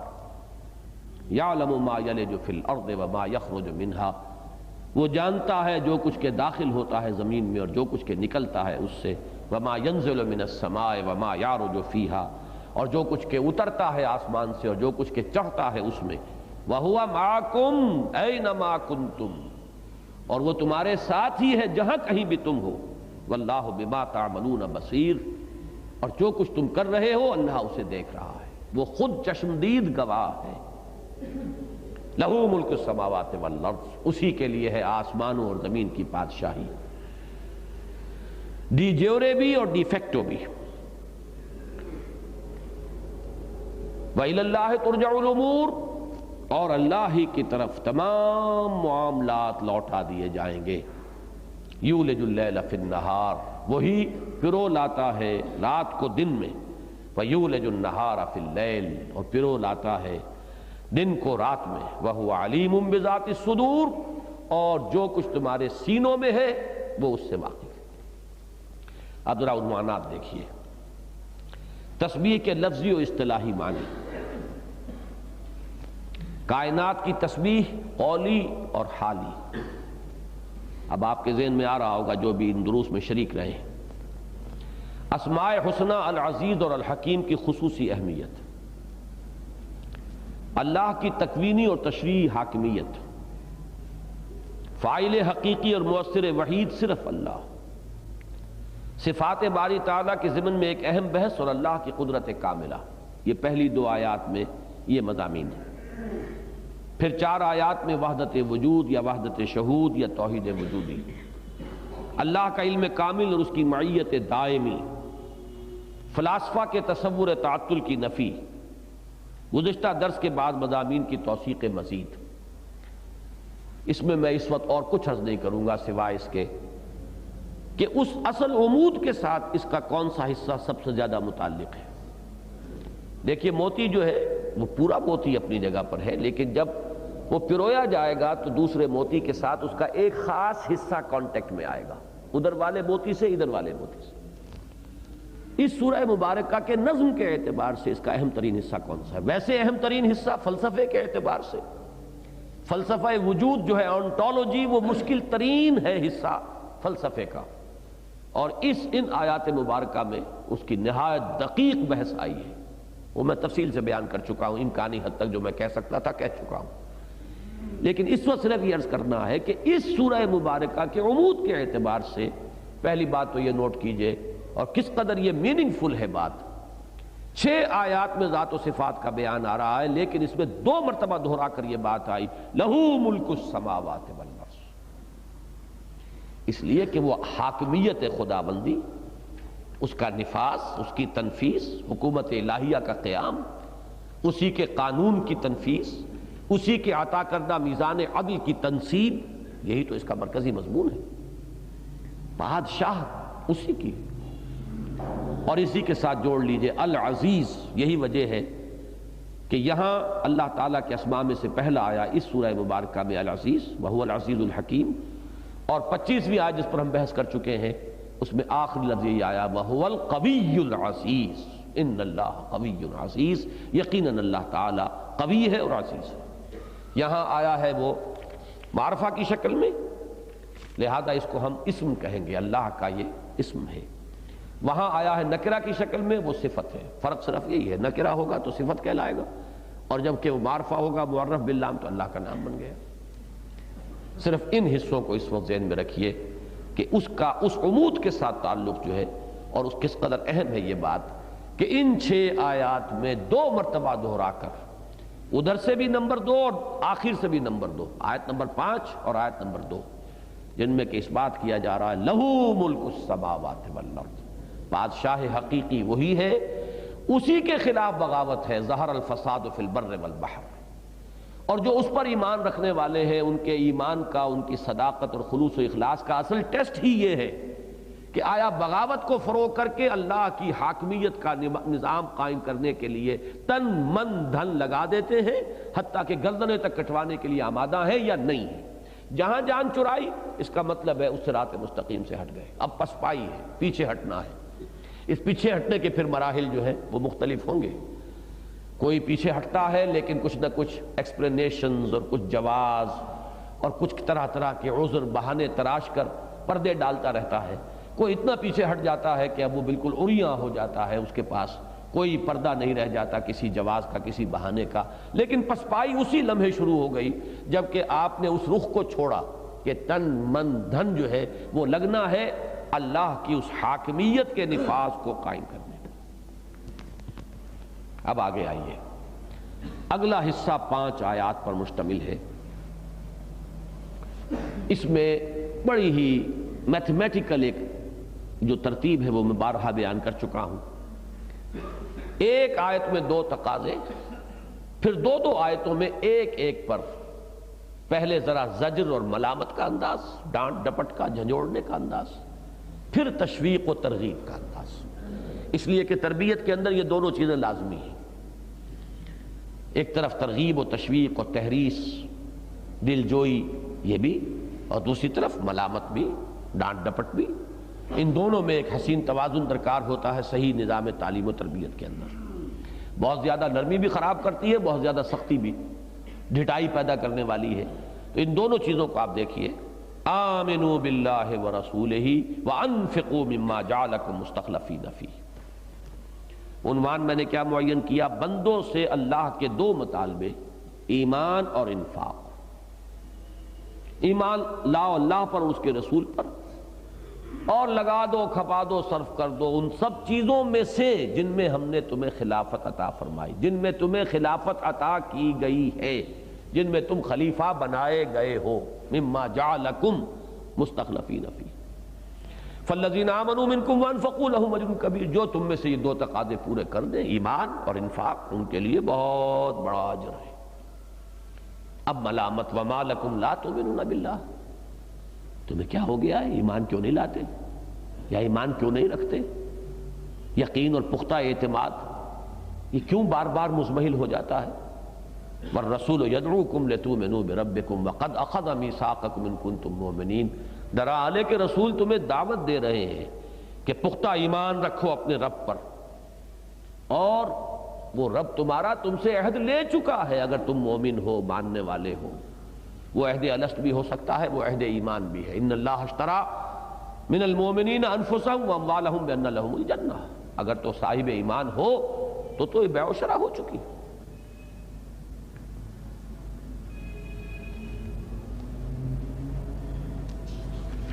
اب اس کے بعد هو الذی ينزل على عبده آیات بینات لیخرجکم من الظلمات الى النور۔ سیدھی بات یہ کہ ایمان میں کمی ہے، میری عبارت وہ ذہن میں رکھیے، جڑ تو ایمان ہے، ایمان ہی کمزور ہے تو کیا تعبیر آپ کریں گے اوپر؟ ہو ہی نہیں سکتی۔ اب اگر کسی کو یہ احساس ہو جائے کہ ایمان ہی کی کمی ہے تو پھر اس کے لیے راستہ بتا دیا، ایمان کہاں سے ملے گا؟ یہ آیات بینات ہیں۔ وہی ہے جو نازل فرما رہا ہے اپنے بندے پر صلی اللہ علیہ وسلم یہ روشن آیات، تاکہ نکالے تمہیں اندھیروں سے روشنی کی طرف۔ وہ اندھیرے کفر کے، شرک کے، الحاد کے، مادہ پرستی کے بھی ہیں، وہ اندھیرے بے یقینی اور ریب اور شک اور تزلزل اس کے بھی ہیں، وہ اندھیرے نفاق اور اللہ کی راہ میں جہاد کے مقابلے میں جان اور مال کا اور اولاد اور مال کا عزیز تر ہو جانا، یہ بھی اندھیرے ہیں۔ ان تمام اندھیروں سے نکالنے والی یہ آیات بینات ہیں۔ اب اگلی آیات میں وَمَا لَكُمْ أَلَّا تُنْفِقُوا فِي سَبِيلِ اللَّهِ، تمہیں کیا ہو گیا، کیوں خرچ نہیں کرتے اللہ کی راہ میں؟ وہاں لفظ انفاق صرف تھا مجرد، یہاں انفاق فی سبیل اللہ سے اب مزید بات واضح کر دی گئی۔ وَلِلَّهِ مِيرَاثُ السَّمَاوَاتِ وَالْأَرْضِ، آسمانوں اور زمین کی کل وراثت تو اللہ ہی کے لیے رہ جائے گی، وہی وارث حقیقی ہے۔ تمہارے پاس تو یہ تھوڑی دیر کے لیے امانت ہے، یہ امانت چند روزہ نزد ماست۔ پھر یہ کہ یہ تو جیسے آپ کو معلوم ہے صحرا کے اندر ٹیلے ادھر سے ادھر ہو جاتے ہیں، ایسے ہی یہ دولت اور یہاں کا مال و اسباب جو ہے it changes hands، ادھر سے ادھر، ادھر سے ادھر گھومنے پھرنے والی شے ہے، جسے آپ کہتے ہیں کہ چھاؤں ہے، یہ آتی ہے اور جاتی ہے۔ لا يستوی منکم من انفق من قبل الفتح وقاتل، برابر نہیں ہے تم میں سے وہ لوگ جنہوں نے انفاق کیا اور قتال کیا فتح سے پہلے۔ اب اسی میں سے لفظ قتال آ گیا، جان کھپانا اس کی آخری منزل ہے، جنگ میں میدان میں حاضر ہو جانا۔ اولئک اعظم درجۃ من الذین انفقوا من بعد وقاتلوا، ان کے بڑے اونچے درجے ہیں ان لوگوں کے مقابلے میں جنہوں نے انفاق اور قتال کیا بعد میں۔ وَكُلًّا وَعَدَ اللَّهُ الْحُسْنَىٰ، اور سب کے لیے اللہ تعالیٰ کا وعدہ ہے بہت اچھا۔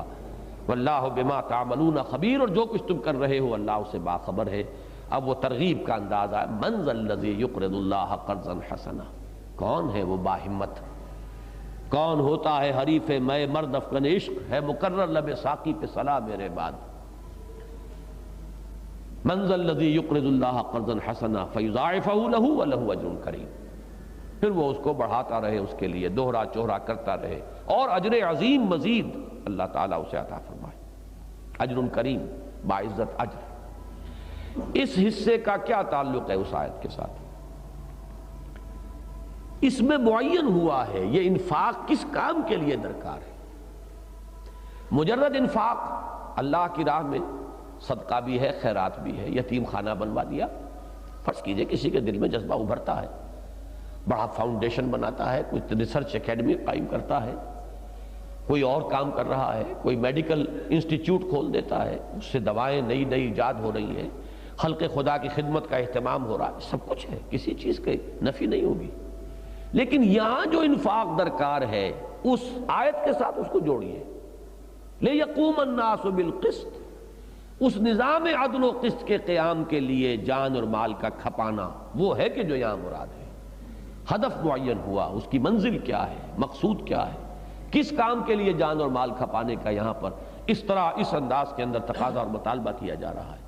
یہی وجہ ہے کہ یہاں لفظ ایک ہی آیا ہے، قرض حسن آیا ہے، مصدقین والمصدقات کا ذکر آگے چل کر آئے گا، یہاں نہیں آیا، اس لیے کہ یہاں معین کیا جا رہا ہے کہ یہ سب کچھ در حقیقت اس ہدف کے لیے، لِيَقُومَ النَّاسُ بِالْقِسْطِ، یہ در حقیقت اس کے لیے مطلوب اور درکار ہے۔ اس کے بعد تیسرا حصہ، میدان حشر کا ایک نقشہ، اہل ایمان کے سامنے اور داہنی طرف انہیں وہ نور عطا ہو جائے گا، نور ایمان ان کے سامنے اور نور اعمال صالحہ داہنی جانب، اور وہ جو مشکل مرحلہ ہے جسے ہم پل صراط سے تعبیر کرتے ہیں وہ اس پر اپنی اس روشنی کی مدد سے گزر جائیں گے، اور منافقین بھٹکتے ہوئے ٹھوکریں کھاتے ہوئے رہ جائیں گے، چیختے پکارتے رہ جائیں گے اہل ایمان کو ذرا ہمارا انتظار کرو، مہلت دو، ہم بھی تمہاری روشنی سے فائدہ اٹھا لیں۔ جواب ملے گا لوٹ جاؤ پیچھے کی طرف، یہ نور وہاں کمایا گیا تھا، نور ایمان بھی بالغیب کمایا گیا تھا، وہاں تو ہر شخص مومن ہوگا، ابو جہل بھی مومن ہوگا، ابو لہب بھی مومن ہوگا، حقائق ہی سامنے ہوں گے، تو اب کون انکار کرے گا؟ ایمان تو وہ معتبر تھا جو بالغیب تھا، عمل وہ معتبر تھا جو بالغیب تھا۔ وَلِيَعْلَمَ اللَّهُ مَن يَنصُرُهُ وَرُسُلَهُ بِالْغَيْبِ، اور ھدی للمتقین الذین یؤمنون بالغیب. تو لوٹ جاؤ پیچھے کی طرف اگر ممکن ہے، وہاں سے لاؤ نور اگر لے سکتے ہو. وہ پکار کر کہیں گے کیا ہم دنیا میں تمہارے ساتھ نہ تھے؟ قالوا بلا. اب آیت کا ترجمہ کر لیجئے. پہلا نقشہ ہے اہل ایمان کا، یوم تری المؤمنین والمؤمنات یسعی نورہم بین ایدیہم وبایمانہم. جس دن تم دیکھو گے مومن مردوں اور مومن عورتوں کو کہ دوڑتا ہوا ہوگا ان کا نور ان کے آگے اور ان کی داہنی طرف. بشراکم الیوم، بشارتیں ہوں گی. کوئی کہنے والا پکارے گا، کوئی ہاتف غیبی ہے جو ندا دے گا، آج تمہارے لیے بشارت ہے ان باغات کی جن کے نیچے ندیاں بہتی ہیں، جن کے دامن میں ندیاں بہتی ہیں. خالدین فیہا، ہمیشہ اس میں رہنا ہے. ذالک ھو الفوز العظیم، اور یہی بہت بڑی کامیابی.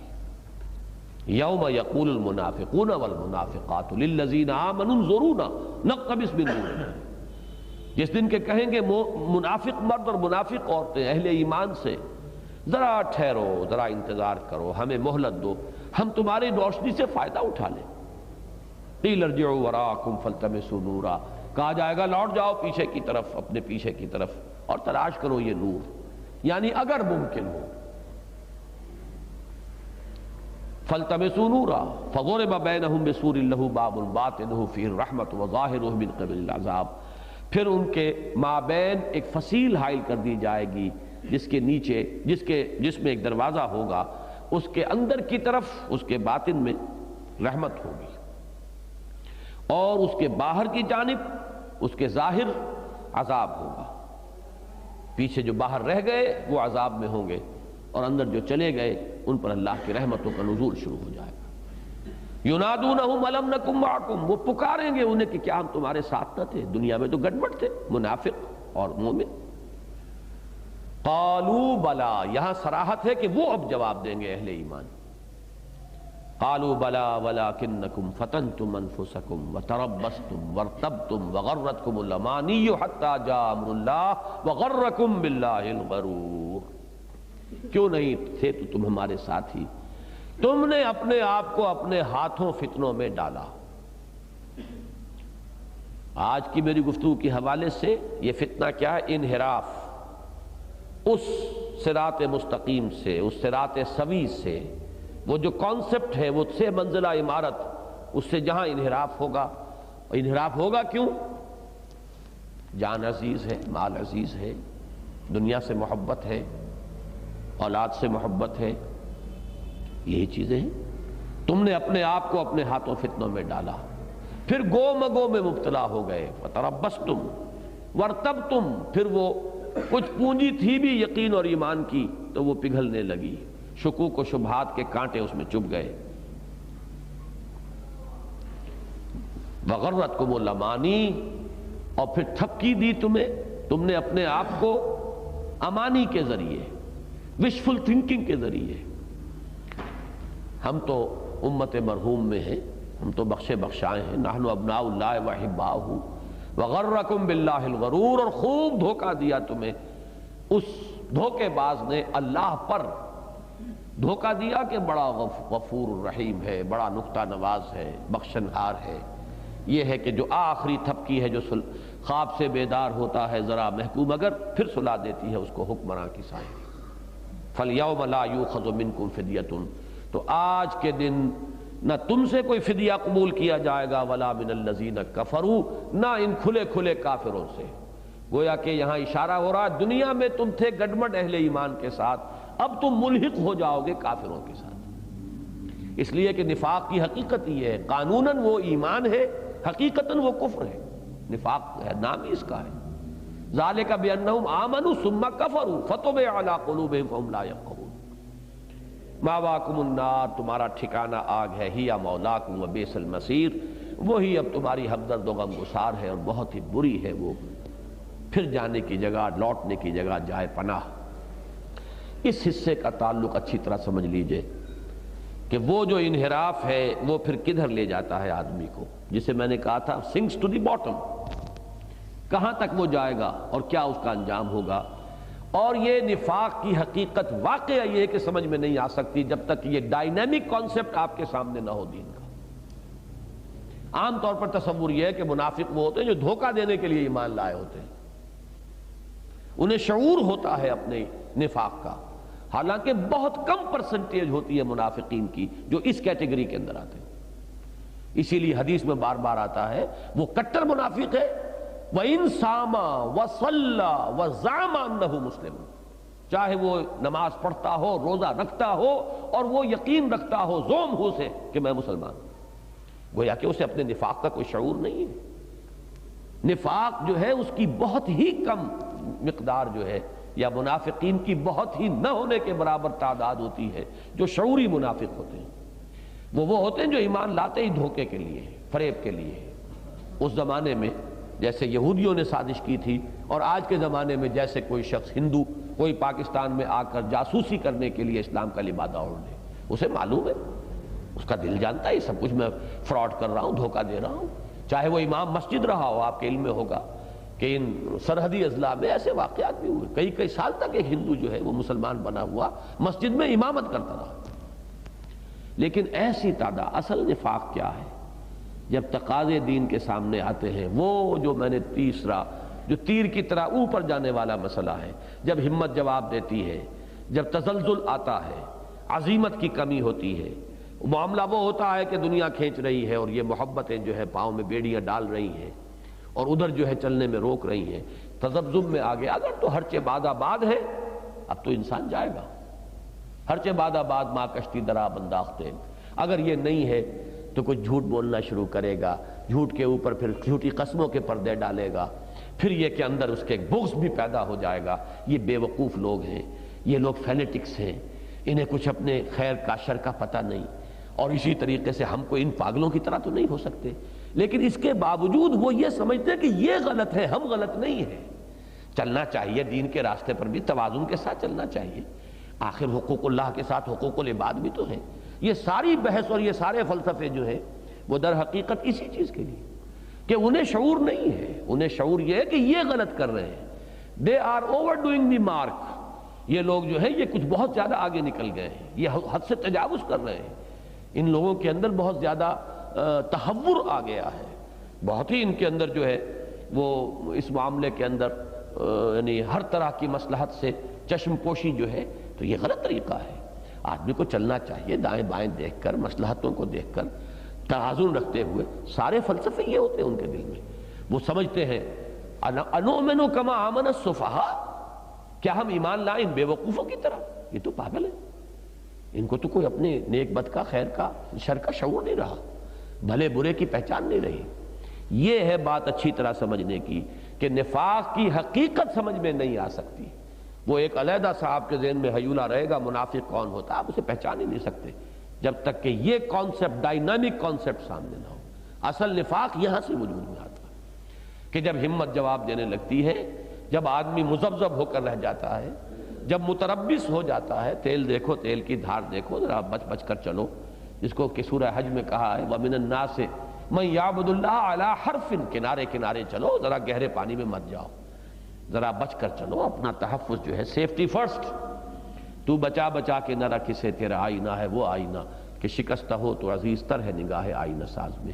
تو یہ بات جان لیجئے کہ یہ نفاق کی حقیقت سمجھ میں نہیں آ سکتی اگر یہ ڈائنامک کانسیپٹ جو ہے دین کا وہ سامنے نہ ہو۔ اس سے انحراف ہے یہ کہ جس سے کہ یہ سارے مدارج اور مراحل از خود پھر پیدا ہوتے ہیں۔ اب اگلا حصہ ہے، ذرا پڑھ ہی لیجئے ہم نے کیا عنوانات مقرر کیے تھے۔ تیسرے حصے کے عنوان تھے بندوں سے اللہ کے دو مطالبے، ایمان اور انفاق، ضعف ایمان پر نکیر و ملامت، ایمان کے منبع اور سرچشمے کی جانب رہنمائی، جان اور مال کھپانے میں سستی پر ملامت، فتح سے پہلے اور بعد انفاق و جہاد کے اجر و ثواب میں فرق، غیرت ایمانی کو چیلنج، میدان حشر میں ایمان و انفاق کے نتیجے کا ظہور یعنی عطائے نور۔ اچھی فہرست یہ بن گئی ہے۔ اگلا سیکشن میدان حشر میں منافقین کی درخواست و فریاد اور اہل ایمان کا جواب، مرض نفاق کے مدارج و مراحل۔ یہ میں عرض کر چکا ہوں کہ عظیم ترین آیات میں سے ہے وَلَكِنَّكُمْ فَتَنْتُمْ أَنفُسَكُمْ وَتَرَبَّصْتُمْ وَارْتَبْتُمْ وَغَرَّتْكُمُ الْأَمَانِيُّ حَتَّى جَاءَ أَمْرُ اللَّهِ وَغَرَّكُمْ بِاللَّهِ الْغَرُورُ۔ یہ 5 الفاظ کے اندر ایک پوری داستان ہے، پوری وہ نفسیاتی جو ہے سفر جو اس انحراف سے لے کر نفاق کی آخری منزل تک ذرا سا راستہ علیحدہ ہوا ہے، پگڈنڈی ذرا سی مڑتی ہے، لیکن آگے بڑھتے بڑھتے پھر فاصلہ بے انتہا ہو جاتا ہے۔ اب اس کے بعد اگلا سیکشن ہے، 4 عنوانات اس کے میں نے معین کیے ہیں، پہلے وہ پڑھ لیں تاکہ سہولت ہو جائے۔ تاخیر و تعویق کے شیطانی پھندے سے نکلنے کی ترغیب، یعنی اگر کسی کو شعور ہو جائے کہ میں تو اس مرض میں مبتلا ہوں، ٹی بی کی انفیکشن مجھے ہو چکی ہے، لیکن علاج میں تاخیر کر رہا ہے، تو پہلے اس پر روکا۔ الم یان للذین آمنوا ان تخشع قلوبهم لذکر اللہ وما نزل من الحق ولا يكونوا كالذین اوتوا الکتاب من قبل فطال علیہم الامد فقست قلوبهم وکثیر منهم فاسقون۔ کیا وقت نہیں آ گیا ہے اہل ایمان کے لیے کہ جھک جائیں ان کے دل اللہ کی یاد میں اور جو کچھ نازل ہوا ہے حق میں سے اس کے سامنے، اس لیے کہ ایمان تو وہیں سے ملے گا۔ وَلَا يَكُونُوا، اور نہ ہو جائیں ان لوگوں کے مانند جن کو کتاب دی گئی تھی پہلے تو ان پر ایک طویل مدت گزر گئی، دراز ہو گئی مدت ان پر، فَقَسَتْ قُلُوبُهُمْ، تو ان کے دل سخت ہو گئے، وَكَثِيرٌ مِّنْهُمْ فَاسِقُونَ، اور ان کی اکثریت یا ان میں کثیر تعداد فاسقین پر مشتمل ہے۔ یہ ہے وہ تاخیر و تعویق کے پھندے سے نکالنے کے لیے اللہ تعالیٰ نے کہ کس چیز کے منتظر ہو، کیوں نہیں اصلاح پر کمر کس لیتے، کیوں نہیں فوراً واپسی کا سفر اختیار کرتے۔ تم آ گئے جسے ایڈرفٹ کہتے ہیں، ہٹ گئے ہو منزل سے، ذرا انحراف ہو گیا ہے، فوراً مڑو، واپس آؤ، لوٹو، صحیح راستے پر آؤ، صحیح شاہراہ پر آؤ۔ اب اس کے بعد دوسرا عنوان ہے طالب خیر کے لیے امید افزا پیغام۔ اعلموا ان اللہ یحیی الارض بعد موتها قد بینا لکم الآیات لعلکم تعقلون۔ تاخیر و تعویق کے بعد شیطان کا دوسرا پھندا کیا ہوتا ہے؟ مایوس کر دینا۔ بہت بڑا مرض ہے یہ، اعضاء شل ہو جاتے ہیں، قوا جواب دے جاتے ہیں، ہمت نہیں رہتی۔ اس مایوسی کا علاج اعلموا ان اللہ یحیی الارض بعد موتها، اگر تمہیں اپنی دلوں کی سرزمین مردہ نظر آ رہی ہے تو مایوس نہ ہو، جان لو اللہ تعالیٰ زمین کو اس کے مرنے کے بعد زندہ کر دیتا ہے۔ قد بینا لکم الآیات لعلکم تعقلون، ہم نے تو تمہارے لیے اپنی آیات کو واضح کر دیا ہے تاکہ تم عقل سے کام لو۔ تمہارے دلوں کی سرزمین میں بھی اثر نو ایمان اور جوش انفاق اور جوش جہاد اور ذوق شہادت کی فصل آ سکتی ہے۔ تیسرا عنوان سلوک محمدی کا پہلا قدم صدقہ اور قرض حسنہ۔ اصل بریک کیا ہے؟ مال کی محبت، وہ اصل سمبل ہے دنیا کی محبت کا، اور سارا فیصلہ تو اسی میں ہے، دنیا اور آخرت کی ترجیح۔ بل تؤثرون الحیات الدنیا والآخرۃ خیر وابقیٰ۔ اس کا علاج کیا ہوگا؟ خرچ کرو، لگاؤ، کھپا دو۔ اس کی یہاں 2 مدیں لائی گئی ہیں، اس لیے کہ یقیناً دل کی سختی کو ختم کرنے میں اور اس زمین کو اثر نو کاشت کے قابل بنانے میں یقیناً صدقہ اور خیرات کا بھی بہت بڑا دخل ہے۔ ان المصدقین والمصدقات، غریبوں، مسکینوں، یتیموں، بیواؤں، محتاجوں، ضرورت مندوں کی مدد پر اپنا مال خرچ کرنا۔ لیکن دوسری مد ہے وَقَرَضُ اللَّهَ قَرْضًا، اللہ کو قرض حسنہ دینا۔ یہ دوسری مد ہے انفاق فی سبیل اللہ، جس پر ساری گفتگو ہو رہی تھی، اور اس سورہ مبارکہ میں اسی کا ذکر بار بار آیا، مَنْ ذَا الَّذِي يُقْرِضُ اللَّهَ قَرْضًا حَسَنًا، اللہ کو قرض حسنہ۔ وہ کیا ہے؟ اللہ کو دینا، یعنی اس کے دین کے لیے خرچ کرنا، لگانا، کھپانا، صرف کرنا۔ دعوت دین وہ 2 منزلیں جو میں نے بیان کی ہیں، دعوت دین یا اقامت دین کی جد و جہد میں مال کو کھپانا۔ یہ کرو گے تو گویا کہ آج میں سوچ رہا تھا کہ زیادہ صحیح لفظ ہوگا کرسٹ آ جاتا ہے دل کے اوپر۔ جیسے زمین بعض اوقات ایسی ہوتی ہے کہ اس کے اوپر کچھ سخت ایک لیئر بن جاتی ہے، اور وہ ایسی چکنی ہوتی ہے، بارش کتنی پڑے وہ بہہ جاتی ہے، جذب نہیں ہوتی۔ یہ جو چولستان کا علاقہ کہلاتا ہے، ریاست بھاولپور کا جو جنوبی حصہ بنتا ہے، وہ اس نوعیت کا ہے، اس قدر سخت ہے، وہ کہتے ہیں میٹل روڈ کی طریقے سے سمجھیے کہ آپ گاڑی چلاتے چلے جائیے، کہیں کوئی رکاوٹ نہیں۔ لیکن یہ کہ پانی ہوگا تو جذب نہیں ہوگا، نکل جائے گا۔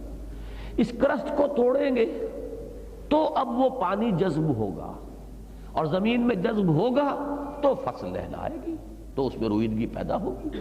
کتنا ہی پانی، حدیث میں بھی 3 مثالیں دی گئی ہیں کہ 3 طرح کے جیسے کہ زمینیں ہوتی ہیں۔ ایک زمین وہ ہے جو پانی روک لیتی ہے، وہ جذب تو نہیں کرتی، روک لیتی ہے، خود تو فائدہ نہیں اٹھاتی لیکن لوگ اس سے کچھ جانور آ کے پانی پی گئے، انسانوں نے پیاس بجھا لی، دوسروں کو فائدہ ہو گیا۔ ایک زمین وہ ہے جو پانی اپنے اندر جذب کرتی ہے، یہ لہلہاتی ہے، فصل لاتی ہے۔ اس سیکشن کی والذین آمنوا باللہ ورسلہ اولئک هم الصدیقون والشہداء عند ربہم لہم اجرہم ونورہم والذین کفروا وکذبوا بآیاتنا اولئک اصحاب الجحیم۔ دیکھیے نوٹ کیجئے اب اس کا تعلق، چونکہ اس تصور دین انحراف کی ایک شکل آئی ہے، ایک انتہا ہے، اور وہ کیا ہے؟ دنیا پرستی، دنیا میں غرق ہو جانا، اور رفتہ رفتہ منافقت کی گہرائیوں کے اندر دھنستے چلے جانا، دلدل کے اندر غرق ہو جانا۔ اس کی برعکس صورت کیا ہوگی؟ مقام صدیقیت اور مقام شہادت پر فائز ہو جانا۔ یہ ایک دوسرے کے کمپیریزن میں یہ دونوں چیزیں آئی، برعکس ہے اس کے یہ۔ اور یہ صدیقیت اور شہادت بھی اس ڈائنامک کانسیپٹ کے بغیر سمجھ میں نہیں آ سکتی۔ صدیق کون ہے؟ جو تصدیق میں پیش قدمی کرتا ہے، دعوت کا جب تک کہ کوئی عنصر بیچ میں موجود نہ ہو، اس کے ریلیٹیو ٹرمز ہیں یہ۔ وہ جو خود سلیم الفطرت، سلیم العقل، راست باز، راست کردار انسان تھا، جیسے ہی دعوت سامنے آئی فوراً اس نے لبیک کہی۔ شہید کون ہے؟ شاہد، جس کے لیے یہاں پر لفظ آیا، یہ مقتول فی سبیل اللہ کے معنی میں نہیں ہے، یہ وہ مراتب اربعہ ہیں۔ اولئک مع الذین انعم اللہ علیہم من النبیین والصدیقین والشہداء والصالحین، اس حوالے سے بات ہو رہی ہے۔ شہید وہ ہیں کہ جن میں اتنی قوت کار ہوتی ہے، وہ اس داعی کے دست و بازو بن جاتے ہیں، اس دعوت کے پھیلانے میں، اسے عام کرنے میں، اس کے غلبے کے اندر ان کی پوری قوت کار جو ہے بروئے کار آتی ہے، اور وہ اس اعتبار سے نمایاں تر ہو جاتے ہیں۔ اگرچہ چونکہ ان کا مزاج جو ہے، صدیقین اور شہداء کے بارے میں تفصیل سے میں عرض کر چکا ہوں، یہ مزاج کا فرق ہے۔ ایک مزاج ہے ایکسٹروورٹس، ایک ہے انٹروورٹس۔ ایک وہ ہے کہ جن کو باطن سے زیادہ دلچسپی ہے، ایک وہ ہے جن کو خارج سے زیادہ دلچسپی ہے، ایک وہ ہے جنہیں حقائق اور معارف سے زیادہ دلچسپی ہے، ایک وہ ہے جنہیں مظاہر سے زیادہ دلچسپی ہے۔ ایک میں قوت فہم و فکر جو ہے وہ زیادہ قوی ہے، اور ایک میں قوت عمل اور کردار یہ زیادہ قوی ہے۔ لہذا یہ دوسرے درجے کے جو لوگ ہیں، انہیں تصدیق میں اور دعوت پر لبیک کہنے میں تو دیر لگ جاتی ہے، تاخیر ہو جاتی ہے، لیکن پھر جیسے کہ حضرت مسیح نے فرمایا، کتنے ہی ہیں جو بعد میں آتے ہیں لیکن پہلوں کو پیچھے چھوڑ جاتے ہیں، پھر وہ نکل جاتے ہیں اپنی قوت کار اور اپنی فعالیت جو ہے ان کے مزاج کی، اس کی بدولت آگے نکل جاتے ہیں۔ اور بہترین مثالیں ہمارے سامنے ہوں گی ابو بکر صدیق اور عثمان غنی، اور خواتین میں سے حضرت خدیجہ الکبریٰ، یہ صدیقین کی مثالیں ہیں، صدیق اکبر ابو بکر رضی اللہ تعالی عنہ۔ اور شہداء میں عظیم ترین مثالیں حضرت حمزہ اور حضرت عمر۔ 6 سال لگ گئے بات کو سمجھنے میں اور قبول کرنے میں، لیکن پھر جب قبول کر لیا تو جو ان کا کردار اور ان کی فعالیت اور ان کے اندر جو قوت عمل جو تھی، یوں سمجھیے جسے آپ کہتے ہیں پاور پیک، کہ معلوم ہوتا ہے انرجی کوٹ کوٹ کے بھری ہوئی ہے ان کے اندر، وہ جب پورے طور پہ بروئے کار آئی ہے تو لوگوں نے محسوس کر لیا کہ فرق آ گیا ایک دم۔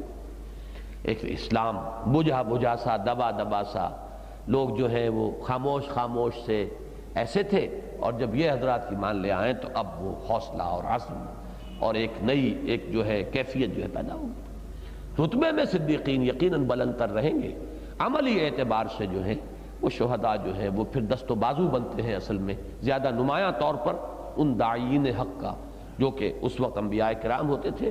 لیکن یہ جان لیجئے کہ نبوت کے ساتھ ہی یہ مسئلہ نہیں ہے، یہ مزاج ہیں، ہمیشہ رہیں گے۔ جب کبھی وہ دعوت اٹھے گی پھر اس کے اندر جو لوگ اس طرح کے سلیم الفطرت، سلیم العقل لوگ ہوں گے، جن کے اندر خود اپنے غور و فکر کی قوتیں جو ہیں بہت بیدار اور چوکس ہوں گی، وہ فوراً لبیک کہیں گے، آگے آئیں گے۔ اور کچھ لوگوں کو دیر تو لگ جائے گی، لیکن یہ کہ جب وہ بات کو قبول کر لیں گے تو اپنی وہ فعال طبیعت کے اعتبار سے وہ بہت سو کو پیچھے چھوڑ کر آگے نکل جائیں گے۔ یہ بھی اصل میں سمجھ میں آتی ہیں اصطلاحات اسی ڈائنامک کانسیپٹ کے حوالے سے۔ دعوت کا انداز اگر سامنے نہیں ہے تو یہ چیزیں سمجھ میں آئیں گی نہیں، اور دعوت در حقیقت تمہید ہے اقامت کی اور غلبہ دین کی، اور وہ انقلاب یا عدل و قسط کے نظام کو بالفعل قائم کرنے کی۔ اب آگے آئیے، اس راستے کی دو رکاوٹوں کو اب لیا گیا۔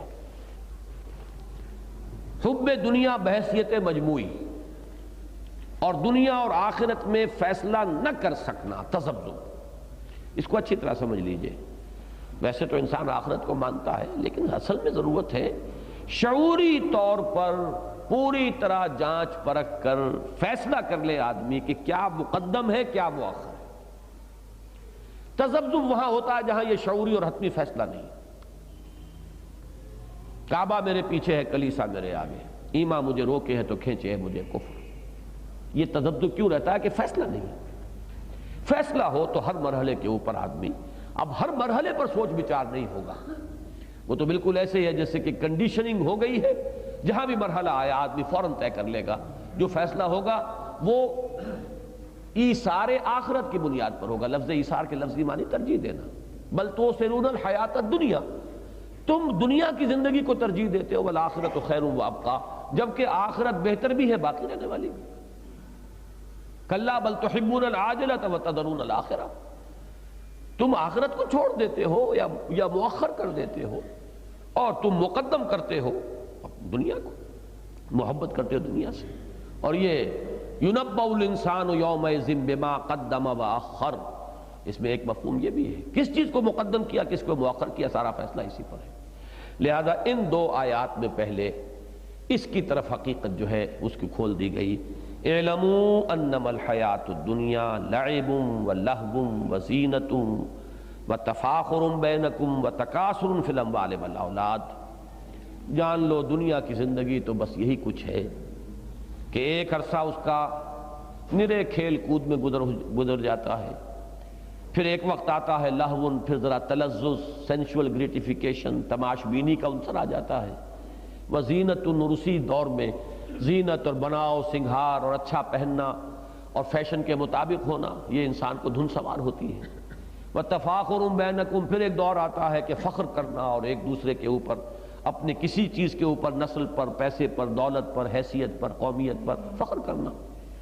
وَتَكَاثُرٌ فِي الْأَمْوَالِ وَالْأَوْلَادِ، اور آخری حصہ اس کا یہ ہے کہ پھر بہتات کی طلب جو ہے، اس کی دوڑ، اس کے اندر مقابلے کے اندر، اسی میں انسان اپنی زندگی بتا دیتا ہے۔ اور جیسا کہ میں نے اس وقت بھی عرض کیا تھا، آخری پارے کی صورت کو یہاں جوڑ لیجئے، الہاکم التکاثر حتی زرتم المقابر، یہ تکاثر غالب تمہیں غافل کیے رکھتا ہے یہاں تک کہ تم قبروں تک جا پہنچتے ہو، اس لیے کہ یہ تو موت تک اس کا پھر کوئی خاتمہ نہیں ہے۔ اس کی ایک مثال دے دی، کمثل غیث، یہ سائیکل چل رہا ہے ہیومن لائف کا، یہ مختلف مراحل اس کی زندگی میں آئیں گے، کہیں آپ اسے روک نہیں سکتے۔ جیسے تم دیکھتے ہو کمثل الغیث، جیسے مثال بارش کی، اعجب الکفار نباتہ، کسان بہت خوش ہوتا ہے، اسے بہت اچھا لگتا ہے جب بارش ہوئی اور فصل اپچی، اوپر ابھری، ثم یہیج، پھر وہ پوری شدت پر پہنچی، فتراہ مصفرا، پھر تم دیکھتے ہو کہ زرد ہو گئی، ثم یکون حطاما، پھر چورا چورا ہو گئی اور پھر پاؤں تلے روندی گئی۔ وفی الآخرۃ عذاب شدید، جیسے یہ سائیکل ہے اینیمل، جیسے پلانٹ کنگڈم کی، ایسے ہی اینیمل کنگڈم ہے اور ایسی میں انسان ہے، اس کی بھی زندگی ہے۔ ہاں آخرت کی زندگی ہے، پھر اس کے لیے کوئی خاتمہ نہیں ہے، وہ ابدی ہے۔ وفی الآخرۃ عذاب شدید ومغفرۃ من اللہ ورضوان، آخرت میں عذاب ہے بہت شدید اور مغفرت ہے اللہ کی جانب سے اور اس کی رضا ہے۔ اب ان میں سے فیصلہ کر لو کدھر جانا۔ یہ فیصلہ ہے اصل شے، اور یہ فیصلہ شعوری ہو۔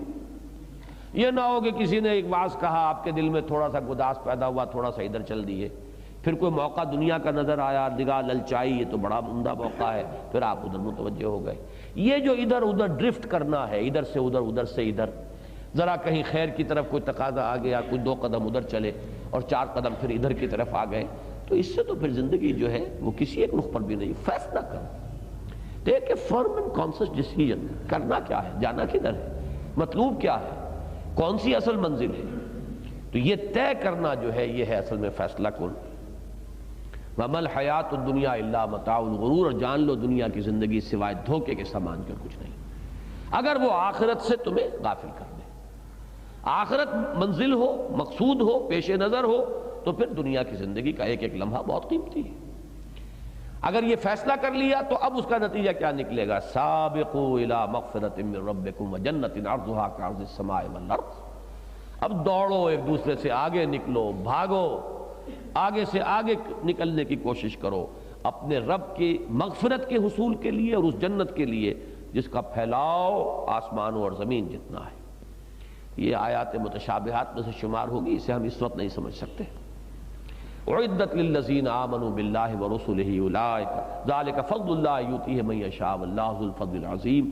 وہ تیار کی گئی ہے ان لوگوں کے لیے کہ جو ایمان لائے اللہ پر اور اس کے رسولوں پر، اور یہ اللہ کا فضل ہے۔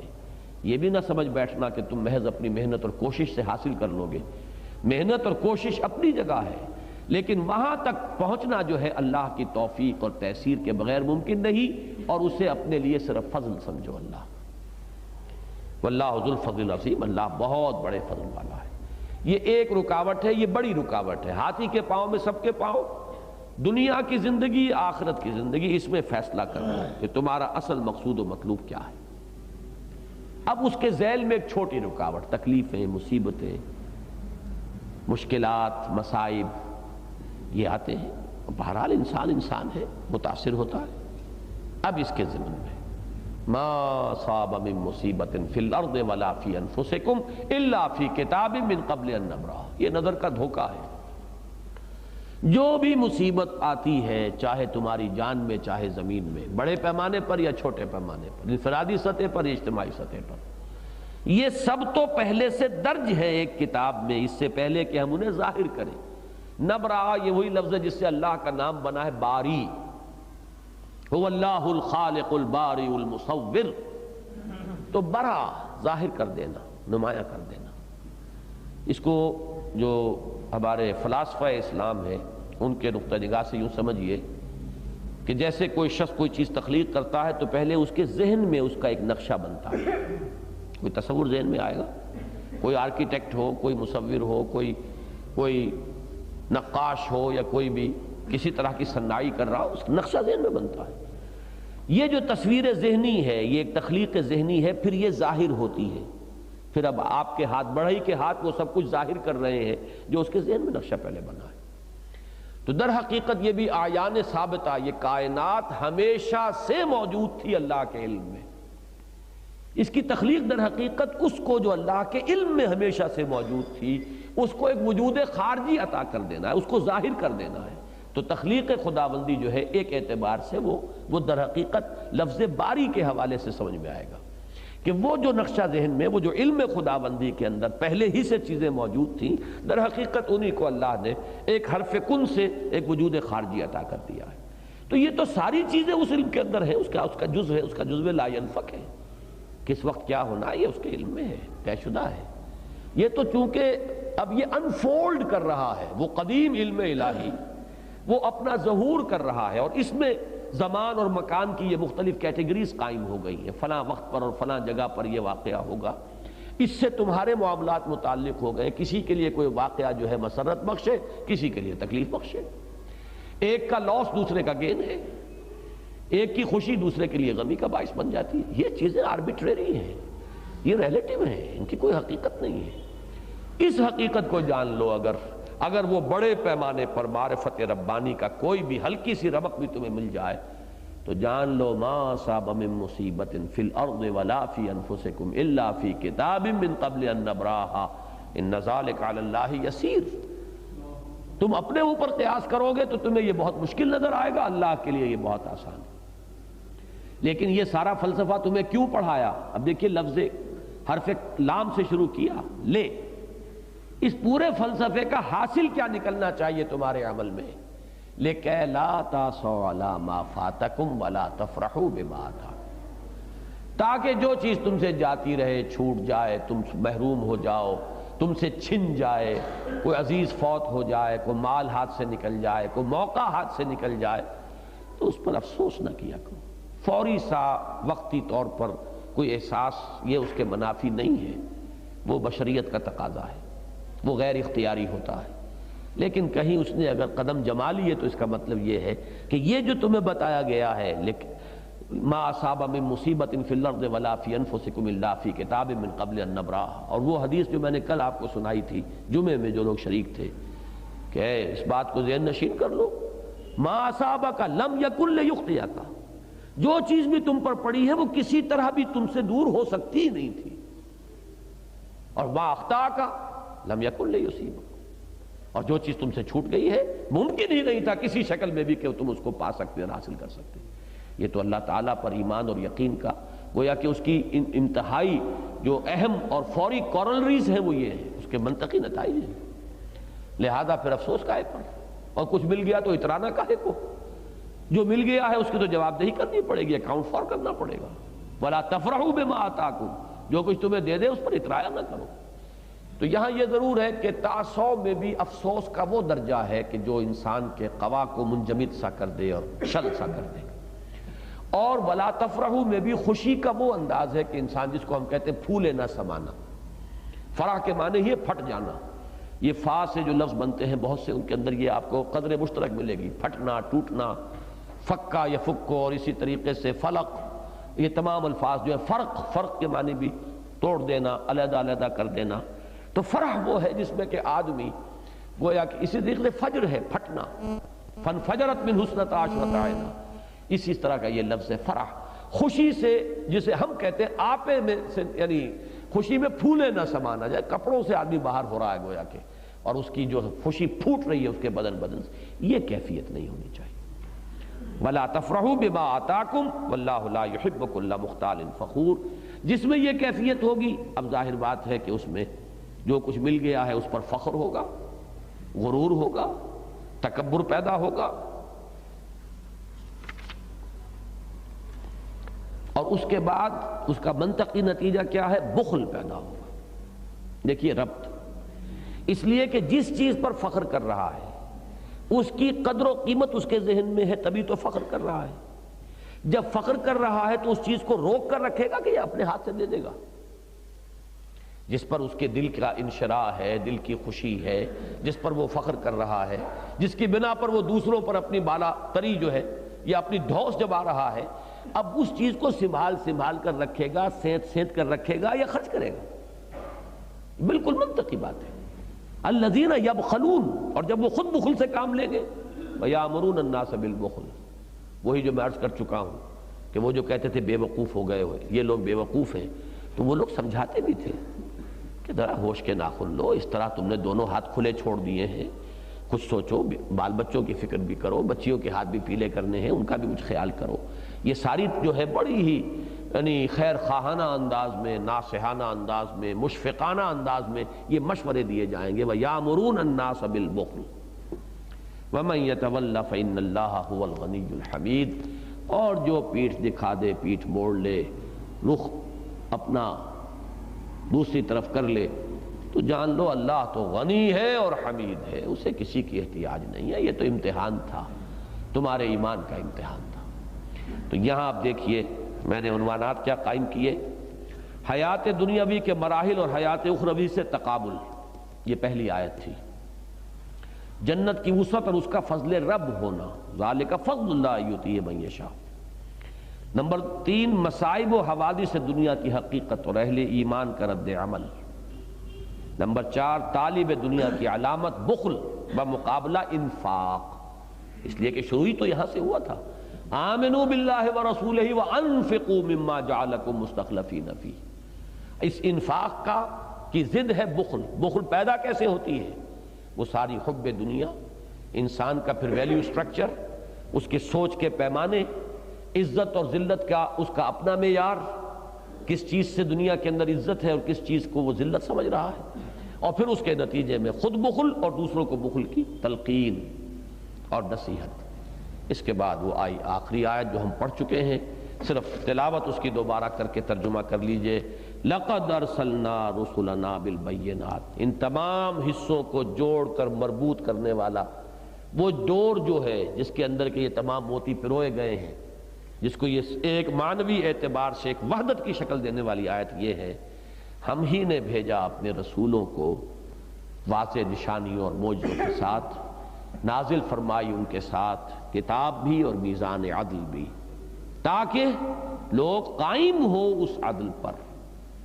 اور ہم نے لوہا بھی اتارا، وانزلنا الحدید فیہ باس شدید، اس میں جنگ کی صلاحیت ہے۔ ومنافع للناس، لوگوں کے لیے کچھ اور منفعتیں ہیں اور فائدے بھی ہیں۔ وَلِيَعْلَمَ اللَّهُ، اور تاکہ اللہ دیکھے، اللہ تعالیٰ ظاہر کر دے، مبرہن کر دے، مَن يَنصُرُهُ وَرُسُلَهُ بِالْغَیب، کون ہے وہ جو مدد کرتے ہیں اس کی اور اس کے رسولوں کی غیب میں ہونے کے باوجود، غیب کے باوجود، یوں کہہ دیں ان اللہ قوی عزیز، یقیناً اللہ خود قوی ہے، خود عزیز ہے، زبردست ہے، قوت والا ہے۔ وہ چاہے تو آن واحد میں یہ سب کچھ خود کر سکتا ہے، لیکن یہ سارا معاملہ انسانوں کے امتحان اور ابتلاء اور آزمائش کے لیے، تاکہ ہر شخص اپنی قدر و قیمت کا تعین کرا سکے۔ بارک اللہ لی ولکم فی القرآن العظیم ونفعنی وإیاکم بالآیات والذکر الحکیم۔